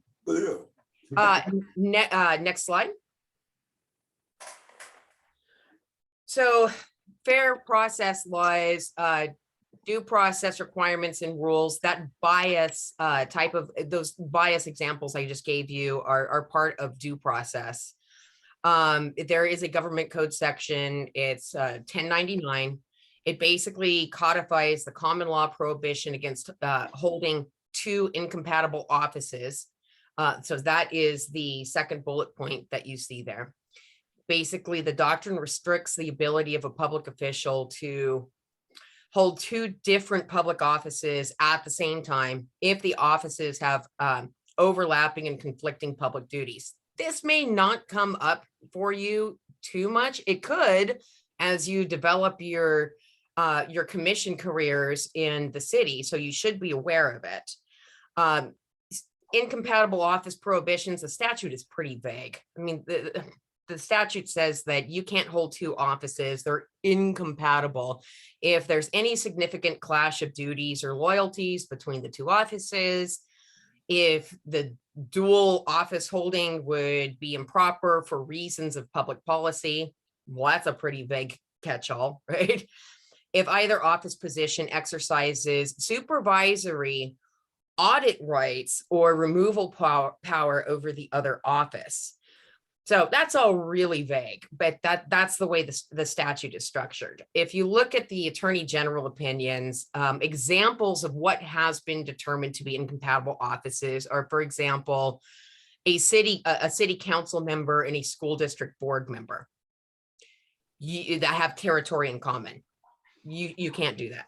A fire chief of a county or a fire protection district and a member of the Board of Supervisors. A high school district trustee and a trustee of an elementary school district, which is, again, within the same territory. Water district director and a city council member or possibly a commission member. Water district director and a school district trustee. So it's very case by case. If you get into a position where you are holding more than just your current commission appointment, the word to the wise is bring it to the attention of our office quickly, because this is not a position that you want to get into. Does that make sense? Yes. Okay. Thank Yeah. you. Yes. Next slide. So how are these bias issues and possible conflict issues, due process issues important to this commission? If you look to the ordinance that establishes this commission, it does say that you are to undertake investigations and studies and hold hearings concerning pollution in the city's environment. Now, thus so far, we have not had hearings before this commission, at least as it's currently composed. And while hearings may not be common for this commission, just given this code provision, they may arise and due process, especially on any public hearing, will that may impact individual parcels or individual rights, would apply very much. Then you're also expected to consult and advise with other public officials, possibly other agencies. We've seen some of that in some of our presentations previously and even tonight. And you're expected to coordinate enforcement, which seems really apropos that this is in this slide, given the presentation tonight about fireworks enforcement. So your approach to investigations and studies should also show an impartial objectivity towards the facts until all the facts are presented and finalized to you at a meeting. So again, it goes back to the first slide I was talking about in the first set of examples. If you say this investigation stinks, I won't recommend it, I don't agree with this whatsoever, and you do that preliminarily before all the facts are before you, that can come back and bite you. Again, big rule. Don't prejudge investigations and studies until you get the full presentation at the formal meeting. On some of the other code provisions that you see here, the code does expect that you will have to engage in discussions with outside agencies and outside officials. And any meetings or consultations outside of your regular meeting should also show the same type of decorum with respect to objectivity, impartiality, until all the facts are in. And especially when you're dealing with outside agencies or third-party applicants, if that ever comes before you, you do not talk in any type of absolute until the matter is presented to you on the agenda in a formally noticed meeting. Now, enforcement is mentioned in here as well. All of these points that I'm making here are doubly important if you are presented with an issue of enforcement. Enforcement is tied to sort of a higher level of due process rights. So that is anything I say about a public hearing or all this due process stuff. When you're talking about enforcement, especially enforcement in a specific case, may not come before this commission very often, may not come before this commission at all. But you should know that in enforcement, just like criminal enforcement and criminal law, has heightened levels of due process attached to it. Are we okay? Yes, ma'am. Okay. So next slide. So due process equals fair process. Here's a few case examples. They don't perfectly, the facts don't perfectly fit with the subject matter jurisdiction of your commission, because we don't have a lot of commissions that end up in court with that are similar to your commission. But City of Fairfield is one of the earlier cases. It starts off with this really nice language. It goes back to my original point that you don't lose your First Amendment rights. You can still express your opinion once you have all the facts in. The councilman, you can also read that as a commission member, has a right to state his or her views on matters of community policy, and his or her vote may not be impeached because he or she does so. It starts out that way, but at the end of the day, this is still a case where the council member at issue got bit. In Fairfield, 2 city council members refused to disqualify themselves from hearing an EIR pursuant to CEQA on a proposed development, even though both of them had previously and publicly expressed, again, key statement, previously expressed and publicly expressed their complete disapproval and lack of support for the project. And in that case, the court thought that the applicants were deprived of a fair hearing, lacking in due process. There were damages imposed, and the entire project had to be reheard. The city of Hermosa Beach is, in that case, there was an applicant who wanted to demolish a duplex and build a condo development. The planning commission initially approved the project, but a neighbor challenge came in. So the planning commission, similar to this commission in Hermosa Beach, made a recommendation that went up, it made a recommendation to the council, and it was ultimately challenged at the council level. However, at the council level, one of the council members failed to recuse himself, even though he lived just 1 block away from the site, and would have and was demonstrated clearly to have possibly suffered from view blockage, so a negative value to his own home. And this is something that will come up, we'll talk about more in the future.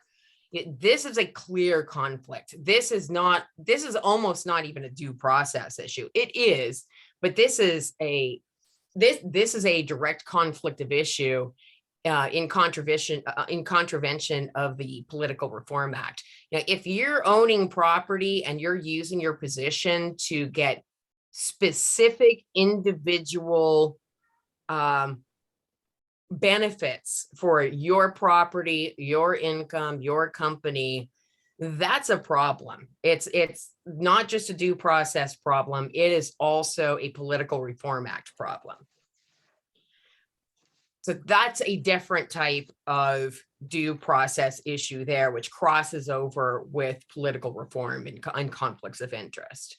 I will note that in Clark versus Hermosa Beach, 3 other council members, just because we have to get this under color of the Brown Act, 3 of the council members in that case also violated the Brown Act because they discussed the matter before the public hearing. So the courts watch out for that.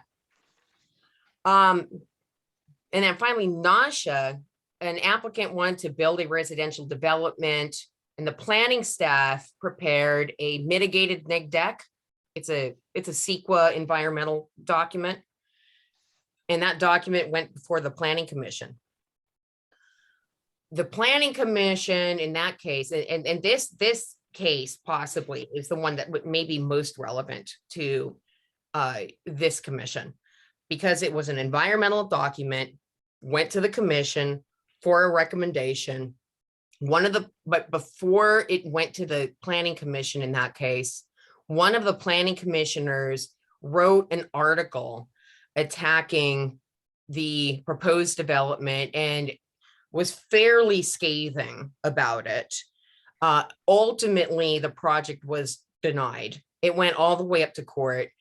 And just based on this article and these statements that were that were drafted by this one planning commissioner, the court kicked it back down and held that the commission had to conduct a whole new hearing with an impartial panel. That commissioner could not be involved in it. This is actually a very seminal case. And again, as I said, possibly the one that it may be most relevant to you, especially as it pertains to environmental documents. Does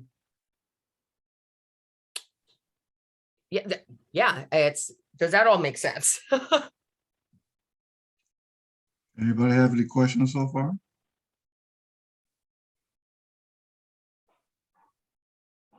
Okay. Hearing none. Okay, so next slide.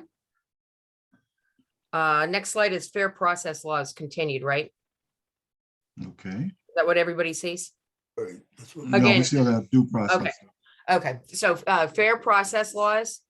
When you were talking to outside officials, outside project applicants, outside developers, the county, AQMD, make sure that any of those outside of meeting or extra meeting contacts that you give an appearance of, you don't want to give an appearance of impropriety.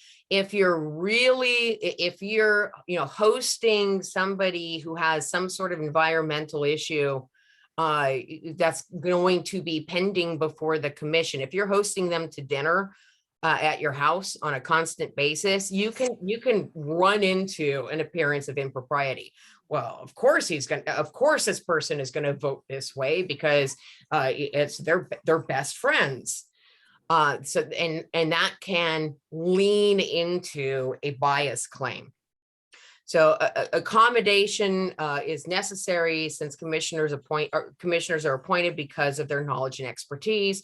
So in other words, you can expect as commissioners that people will approach you and talk to you about environmental issues, channel issues, tree beautification issues, any of those issues that are on your priority lists. And that's fine. You should avoid initiation of that type of contact, but that's fine with the caveat that when you're contacted, be polite, but avoid stating that type of set in stone viewpoint of, oh, I completely agree with you. I would never recommend this project to the council or to the planning commission. I would never recommend this type of investigation or plan to the plan. I would never do that. I agree with you. You want to avoid that. And especially when there's a public hearing, the way you can, of course, you can talk to these people, especially if they initiate contact. The way to approach it is understand, get the facts, and always give the sort of warning that I understand your point. My opinion, you can even say, my opinion tends to agree with you or tends to disagree with you. However, until I have all the facts before me at a formal meeting, and until the whole commission has heard this matter, I can't make any guarantees. I have to consider all the evidence presented before me. That is really key when you have extra meeting contacts. One other thing that I would recommend is, because it's a type of extra meeting contact, but not with people. If you have a specific site that is under discussion, particularly if you're dealing with a public hearing, and you go inspect this, and you inspect the site before the meeting, you should disclose on the record, I, Commissioner X, have inspected the site, just so you know, these were my impressions from the inspection. So that at least all of that gets on the record. Question, Yes. extra meeting context, does that improve I'm sorry. Does that include contacting staff in terms of request? Or how should contact with staff be handled? If you can answer that. No. I am not including staff in that. I'm talking about when you're dealing with your, as stated in the Carson ordinance, that you're dealing with outside officials from other agencies who may have matters or investigations pending before you. Staff contacts, where you have to be careful with staff contacts is on the serial meeting issue. Not so much this issue, because staff really does not, or at least they should not, have a dog in the fight for the matters that are in front of you. They are also supposed to be impartial and objective. Oh, absolutely. But I'm talking about just contacting staff as it relates to information or other discussions that are outside, or are those considered extra meeting contacts? Well, they are extra meeting. That's an interesting question. They are extra meeting contacts, but they are not the type of extra meeting contacts that I'm talking about here. Okay, all right. I got a question, Mr. Chair. Go ahead, sir.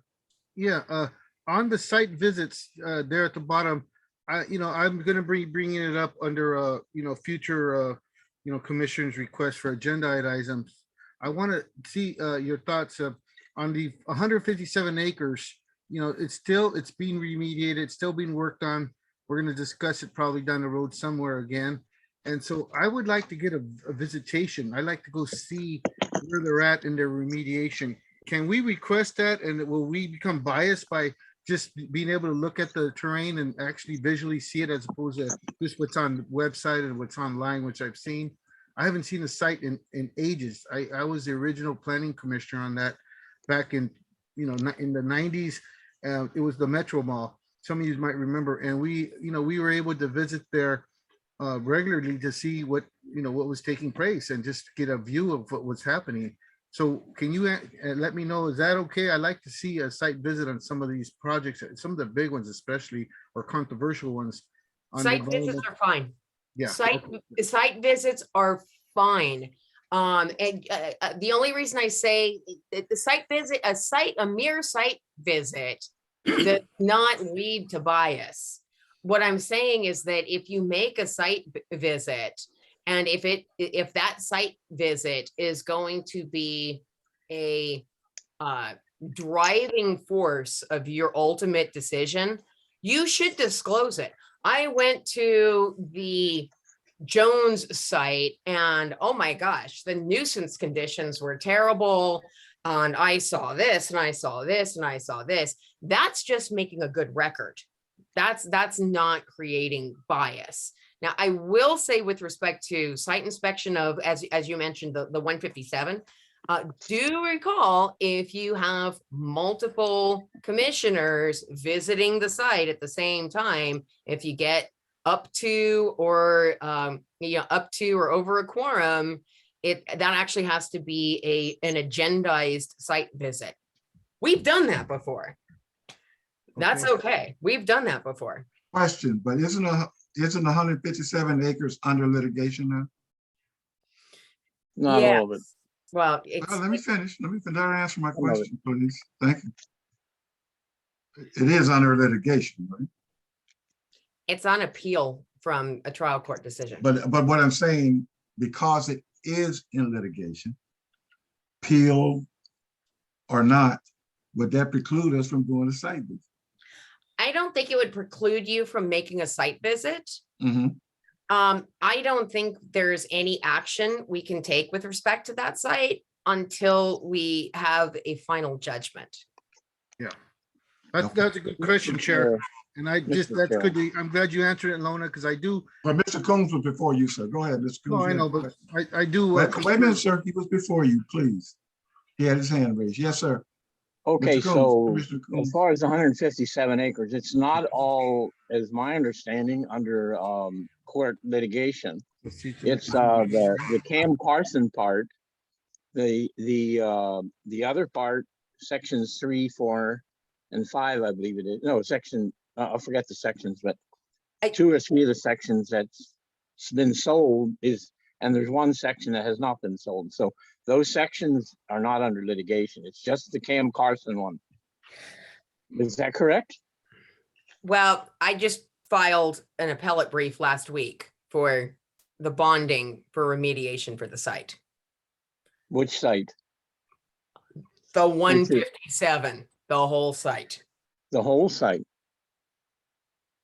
Okay, and is it all under litigation? Yeah, because it's a bonding litigation. It's a funding litigation. Oh. Okay, Mr. Polito, go ahead, sir. yeah, thank you, Mr. Chair. No, my point was, I agree with you. I'm glad you brought it up. So we can, I mean, there's no reason we can't, a few of us, like you said, under less than a quorum, I'm gonna be one that would want to do this and do a site visit of 157. Yeah. And I don't see litigation or not, we're not gonna be doing anything unless it's out of bounds, or you tell me that we can't, then of course we won't. But I thought the same thing as you said, that we could visit it and get a, just a view and get a feel of what's going on there, what's not going on there, and, go from there. But I agree with Mr. Coons too. What he said was that, there's times when we, as community, we are the eyes and ears. We are going to be advisory, but we have to know what's going on and be able to see and understand, not just through maps and through a lot of the Zooms and stuff that we do, but it doesn't hurt, team. I've done this before, and believe me, it helps me in my conclusions at the end of the day. Like the city attorney said, to make a fair and honest and a comprehensive conclusion on whatever matter it is. But seeing is believing, and I'm able to digest it a little bit better visually, if you will. So there again, thank you very much, and I appreciate that. Okay, Ms. Lyman, you can move forward. Thank you. That's it, guys. Okay. Thank you. Any more questions? Thank you so much. Appreciate it. I appreciate all your presentations, but thank you very much. Okay. Item number 9. Commission members request to add items to future agendas. Who wants to be first?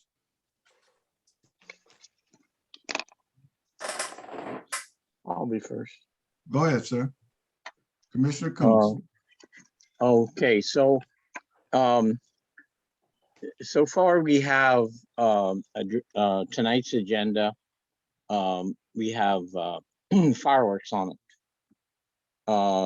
And at least in my priority, if you take the 6 of mine, I would say we should start putting on the agenda the next items on that list of what everybody thinks is a priority.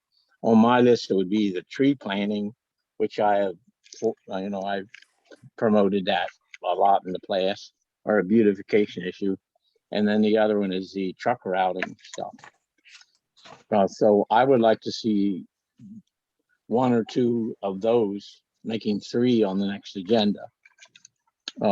And maybe the Dominguez Channel, as was mentioned, since it still seems to in the future, but since the city attorney seems to think with the litigation and all that, we should step back.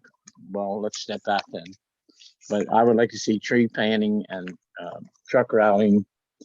And maybe you're not aware of it, but I have seen trucks in the city, and I'm concerned about the 600 newly on the Marathon Refinery was approved, but I've seen it worse on Lameda, I saw one day 100 trucks waiting to get in to a place that does the the chassis and the container.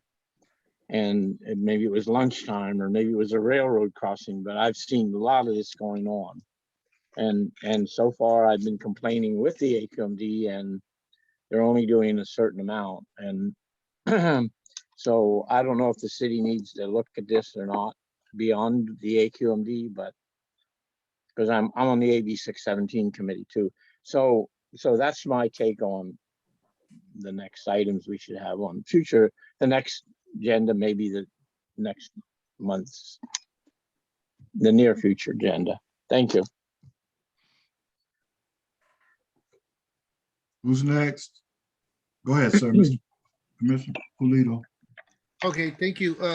I'd like to see, find out how our environmental commission's budget is coming along. I know we discussed it, and I'd like it to be formally agendized so that we can see if there is such a thing, a budget of some sort, and that we can then discuss about what we could utilize that for in our efforts to educate the community, if you will. For example, Earth Day, I know this will come under oral communication. I'm sure the staff is going to talk about it. But Yeah. Earth Day, we should be having an environmental commission resource table there. Or maybe we have one. I don't know, but I haven't heard. And I would be glad to be there and be part of that volunteer effort. It's late stage now. It's very down the road, but I just heard about it through my son Isa, and I saw flyers. So maybe staff could in the future we could discuss resource tables that environmental commissioners. I know we've had them in the past years that we could have that as something to discuss and maybe formally be able to work on that. That's one point. The budget, the resource tables, and another one that I want to bring up to our attention is the CRA. I believe Commissioner Hobson is on this board or authority, and I'd like to know if we can get a report either monthly or quarterly from. I haven't heard since I've been here. I don't know if they've given reports in the past, but I would like to see a CRA report and have staff, present too, that has information. If we have questions, I believe JR is the staff person, or Liza can handle it. I'm not sure, but CRA folks is something that we need to talk about because I want to know what's going on with the budget there. I know there's funding, and I don't want to get into a detail, but this is something that's been brought to my attention. The remediation efforts over at the 157 acres, they're getting $250,000 a month from the owner, I guess. And I'd like to know where that funding is going, regarding that. It's a couple years now, so that's $5 million that the city has taken in under CRA. What are we utilizing that money for? And maybe we can get a report from either Lillian or from somebody from CRA to discuss that and to get into, if there's needs to be an investigation or a review. I definitely like that. And the last thing I like to put on there would be the site inspection or visitation of the 157. I like my colleagues, we can do it formally or we can do it informally, and I would just go with a few who would like to go, and we could set that up through staff. I would appreciate that if we could do that sooner than later. And then we can give updates on that matter of the 157 acre as a report. Just what we can. I know it's in litigation, like we said, but just what we can share as far as what we see or what we're doing there, our due diligence. So those are my three, and then I have other stuff that I'll talk about on the oral communication. Thank you. Thank you. Next person, next commissioner. Agenda items for future agenda. Anybody have any recommendations? Mr. Love. Well, I'm really mostly trying to get a feel for some of the things you've already gotten into. And so mine is at this point, I would see at some point we could probably try to make sure we're in contact with some of the other agencies. I've known in the past, I found things helpful when I was working with the state. The info, they would let me know what was happening. The feds, their environmental groups, of course, a number of the environmental justice agencies, of course, like CBE and the Coalition for the Environment. So I believe, you know, in order to be successful in dealing with all this stuff, we have to enlist the support of many who are out there right now. And of course, we can also find out some of the areas that we need to look at, especially like from the state, when I learned that one of the highest asthma hospitalization rates when I left. Of course, let me say, when I left here, because this is kind of a sabbatical. I've been gone for 7 years from this area, and this is really more like a reunion for me. But that's when I learned from the state, and frankly, those people would keep me informed on a lot of issues. I've gotten away from it now because I've spent more time now with Metro in the South Bay area. But basically, I want to just hear a little bit more what's going, and I'm learning too what you guys have been doing, and I would want to jump right in there, as you know, do whatever I can. So I thought you set the priorities. That group, I'm certainly happy and satisfied with those. I think there's a lot we can do just with the ones that you've listed. But I would like to go back to some of the things. I have to make sure things are like they were about 7 years ago. I may find a different world. We were into the whole thing about ethanol and cap and trade. And I don't know what the impact those things are having on us right now. So I just want to listen more, but I do believe there is probably a lot of information we can get by just looking at the recent census. But basically, you know, I thank you for the opportunity at this point. Okay, and I'm really willing to work in any area that we come up with. Thank you, sir. Mhm. Next, Commissioner Isaiah Payne, do you have any input? Okay. Commissioner Watkins?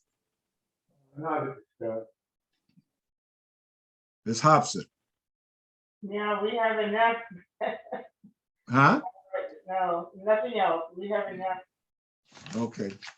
Well, I have some input, but what I'm concerned with is, you know, staff has so much time in their day. They have other responsibilities. So before we list anything, I want to be able to we agree upon the next agenda. And then we can ask the staff do the work, as opposed to doing, you know, having all these priorities and projects to do, and something that we may not discuss for a month or two. So I think what we lifted here, these items, you know, I think that we ought to limit it to maybe 2 or 3 items per meeting. Let's ask staff, see if staff can get the work done, and then move forward. Because right now we got about 5 things for the next budget. I don't know that we can get through all that. I mean, in the time provided.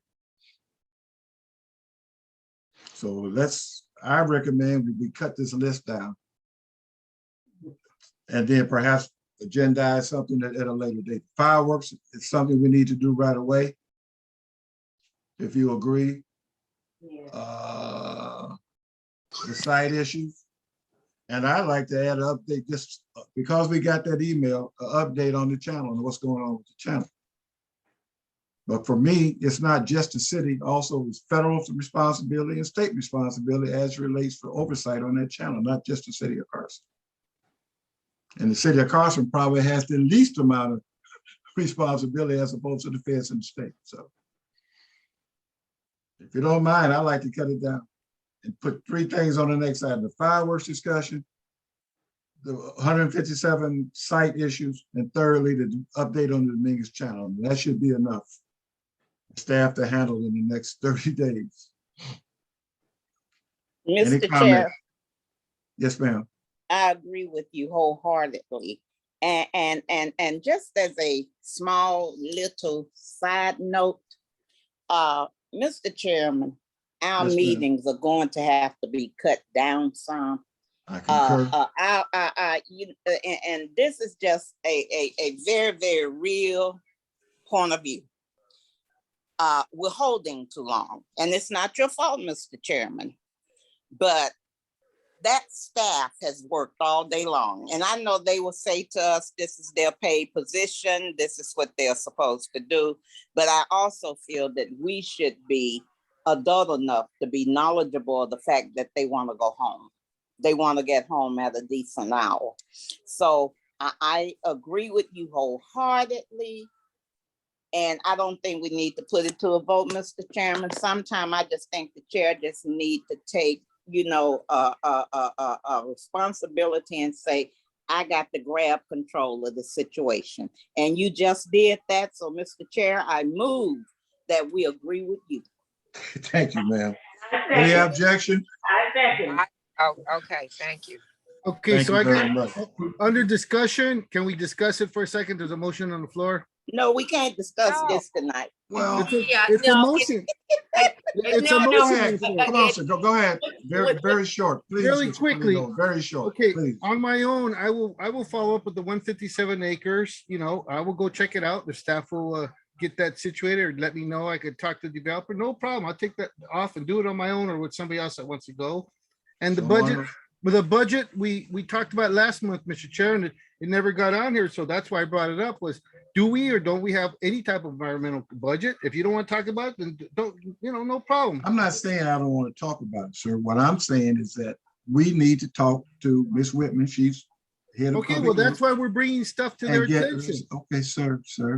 Okay, I have the floor. I think I was Yeah. speaking. You interrupted me. Well, go ahead. Let Well, me go just ahead. say one more- okay. Go ahead, sir. Yeah, and lastly, I mean, the CRA, that's a no-brainer. That's part of our commission. One of our commissioners on that is on that CRA. I believe it's Lillian. So what would be so hard to do a quarterly or once a month or a little preview update or, the points that I brought up? There is something that needs to be agendized. That's what I'm asking for. I'm asking for it to be But agendized. I made a suggestion. We do 3. That's what I know, made but it. I'm suggesting If there's any as a friendly substitute motion that we do the CRA also. I think that's fair. It hasn't been spoken about. I don't know if you ever talked about it in the last year or nothing. I don't know. You guys tell me. Staff should have a few points on that. Yes, they have or they haven't, or is there anything I can read about or find out about? I mean, it's a simple no-brainer, but if you guys want to cut it off, I mean, what can I say? I'm only one person, but I will follow it up through, if I have to. I'm Well, trying to sir, bring it through the commission. I mean, CRA needs to be addressed and needs to be discussed sooner okay, or sir, later. sir, that's your opinion. We just found out about this tonight. Correct. Okay, we just found out about it tonight. Correct. So what I want to do is get input from Ms. Whitman, not just you, okay? It's her purview, her area. Okay. Okay, all right. I'm open to input. Go ahead. Okay. Next, is there anyone else has any discussion? I made a recommendation. Is it going to be, is there a motion to approve it or not? Mr. Chair, I made a motion and I'm positive I heard a second. Yes. Okay, I thought I heard a second. I would like to say some additional questions on this motion. The city attorney said there's court cases both on the 157 acre. And I didn't think there was. I thought it was just on the Cam Carson. And the Dominguez Channel has several court cases. So I'd like her opinion on whether we should be discussing these based on her input. I would recommend that I will have to, on Cam Carson, that is not a case that I am on the litigation team for. I am on the litigation team for the 157 appeal, which has been filed, which was filed with the Court of Appeal last week. I think internally staff needs to discuss how much information we can certainly provide the publicly filed documents to you with respect to the 157, because they are public documents, or you can look them up on your own with respect to the Court of Appeal. But I'm just not sure at this point in time, until the funding is in place, frankly, that what kind of recommendations or what kind of action we can take with 157. Funding is what is holding up the remediation on that site. And the Okay. Dominguez Channel? I am not involved on the Dominguez Channel litigation. I know it's been an issue of many closed sessions before the city council. It's as I think one of the other commissioners mentioned, it's a subject of multiple litigations. So that would also require quite a bit of follow-up with litigation teams. Okay, we'll take it off. Mr. Chair, I move to Yes, the ma'am. previous question. Okay, there's a motion on the floor. Yes, ma'am. And it's been seconded. Any more discussion? I have a question. Yes, ma'am. I wanted to support, I think it was Commissioner Coons, that we move on the fireworks issue as soon as possible. I still would like to have some type of an update on the Dominguez Channel, and I'm going to toss this out to all of you. Is there something, resources or something that we could offer residents to voice their concerns? Even if we can't respond to the Dominguez Channel or what's going on with it, I think that it's important, for the morale of the city of Carson. A lot of residents are feeling like they are not being heard, they are not being respected, that the city does not care about them. Is there something that we can offer them, even if we can't give them the ultimate answers, obviously, but is there some way that we can honor that or respect their concerns somehow without it going into litigation? Ms. Lyman? Again, it seems, and this is kind of similar to the public comment that we received earlier in this meeting, that this seems like a matter that is really more directed towards the city council. And the relief the city council is asking for in their pending litigation relating to Dominguez Channel. If there are educational efforts that we can try to make to outside residents, possibly put up a website or some sort of educational website for residents in terms of what they can do or how they can minimize harm or feel like their concerns are being addressed. Again, I think that has to be referred back more to like a staff level. Okay. Does that answer your question? Well, Ms. Villavondo? are you, when you say referred back to staff, you mean to have a report from staff, or what, how, or a staff conducting the education, or how, can you clarify that? Eliza Jane, I don't know. Do we have a website that it talks about Dominguez Channel? I know it's been in the news and We don't know. I mean, because we're not jurisdictionally responsible. It just happens to run through our city, right? And it's LA County. If anybody would have it on there, it would be LA County Public Works. But it doesn't mean that, we did have a presentation a couple times ago from Heal the Bay, and they were talking about how they are more than willing to give educational events and training and things like that. So maybe this commission could take them up on that. And maybe there are some events for the community that we could do. Is that what you're thinking, maybe?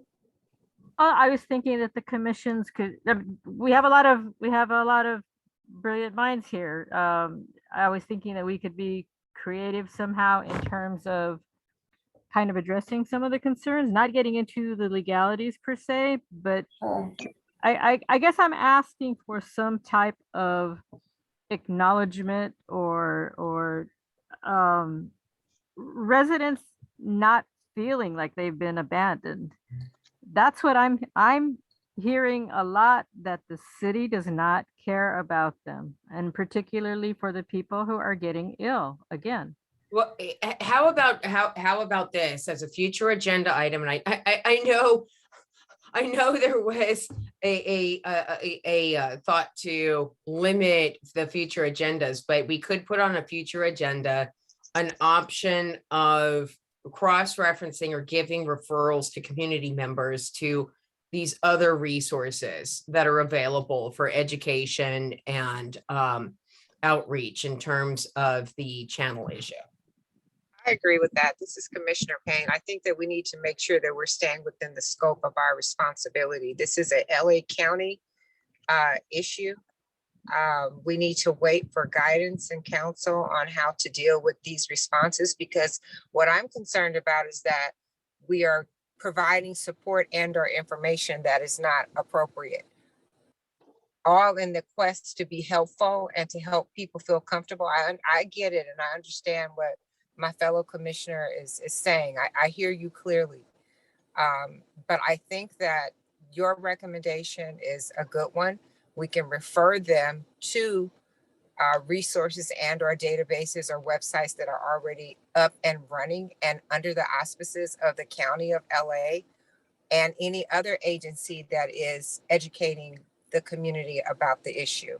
But I don't think that that is an issue for us at this time, to publicly put out information and or support that comes from the commission. Mr. Chair, I agree, because I feel any written information coming out should be coming from our city council. Any voice speaking for the city of Carson should be coming from those elected officials, those people that we are paying to do their jobs. They are the people that we should depend upon to direct our community, because we don't know the answers and we have not really been given a story that I feel that I could intelligently go out and repeat to someone else. So I am totally against our delving off into that issue. What about just providing us with a document relative to where the outreach and referrals can go to? I mean, federal, state, and locally. I mean, just for us at least to have the information. And then recommend perhaps the city put it on their website. Is that feasible? That actually is what I Yes. wanted to address, to clarify. I'm not by any means saying that the commission should be the ones responsible to put out the information, but we are responsible to make recommendations to the council. Okay, I concur. I concur. All right, we still need to finalize the next. I'm sorry, Ms. Lynn, go ahead. Yeah. So I just want to be really clear about what it is that we're talking about now for future agenda items. We mentioned the 157 coming back, possibly this outreach, maybe a website page that cross-refers people to the proper channels to get more information. I heard loud and clear that you wanted a more limited set of agenda items. And was there a specific list that was in mind there? Well, I've been taking some notes. We have the fireworks discussion. Yep. There was a budget, and since Whitman is here, could you answer me a quick question? Is it feasible for a commission to have a budget? You know what, I've never heard of that. But again, I've only been here for 1 year, so a little over a year. So I may not be the best person to ask. Rita, do you know of any commissions ever having a budget? Not that I'm aware of, no. There is a budget for the stipends to make sure that the commissioners get their stipend, but that's it. That sounds right to me as well. Yeah. What about business cards? What happened with those? The city's no longer issuing business cards for commissioners. That was, that was part of that budget, but planning back in the day, 20 years ago. It's been a while, so that's why I asked the questions. Mr. Love knows what I'm talking about, and a few others. Yeah, I have some cards now. Okay, so let's finalize the budget so we can get out of here, ladies and gentlemen. Okay, So I got fireworks discussion, number one. Yes. Mhm. Number two, 157 site staff is going to come back with some recommendations how to handle that. To the extent we can. Right, Yes. yes, ma'am. Dominguez Channel, To the extent we can. there you go. Okay, number 4, we're still gonna do the Brown Act training, right? Yeah. Okay, I got 4 items. Somebody want one other, the referral list for the Dominguez Channel. Well, I'd like to say the CRA if I could, please. Yeah, and we'll have to talk to JR about that. Yeah. So you'll get back to us. Yeah. Okay, all right. So, all right, I have listed fireworks discussion, 157 site, Dominguez Channel. City, the staff's gonna have to get back, Brown Act training and the CRA issue. If that's okay with everybody? Yes. Yes. Yes. Yes. So we'll try to do all of those things as staff. I'm not sure if we're gonna be able to get through all of them, Well, but we will try. well, let's do this. I Ms. think- Kozar, what do you think you can get done? And I mean, if we need to eliminate something again, I mean, I don't think you need. you have a workload and supervisors and managers, so. I don't think you need to eliminate anything at this point in time. I think under the list of future agenda items, I think you can have a list that just says things that have been already identified as future agenda items. And we will just take them to the extent that we can get through them. Okay, thank you very much. For sake of expediency, I'm moving on. Commission members, oral communication. Let's make it short, ladies and gentlemen. Hold on, sir. Point of Yes. order. Go ahead. Do we not have to motion? Secondly, firstly, you gave 5 items, fireworks, 157 acres. The CRA and the 157 acres should be the same item. The Dominguez Channel and the Brown Act are then make it four items on.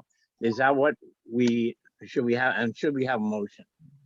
I don't know, do we need a motion to put together an agenda? You actually don't. We're not taking action. We're just bringing back basically a order on the agenda. We're just bringing back the agenda that's going to list the items that have been recommended.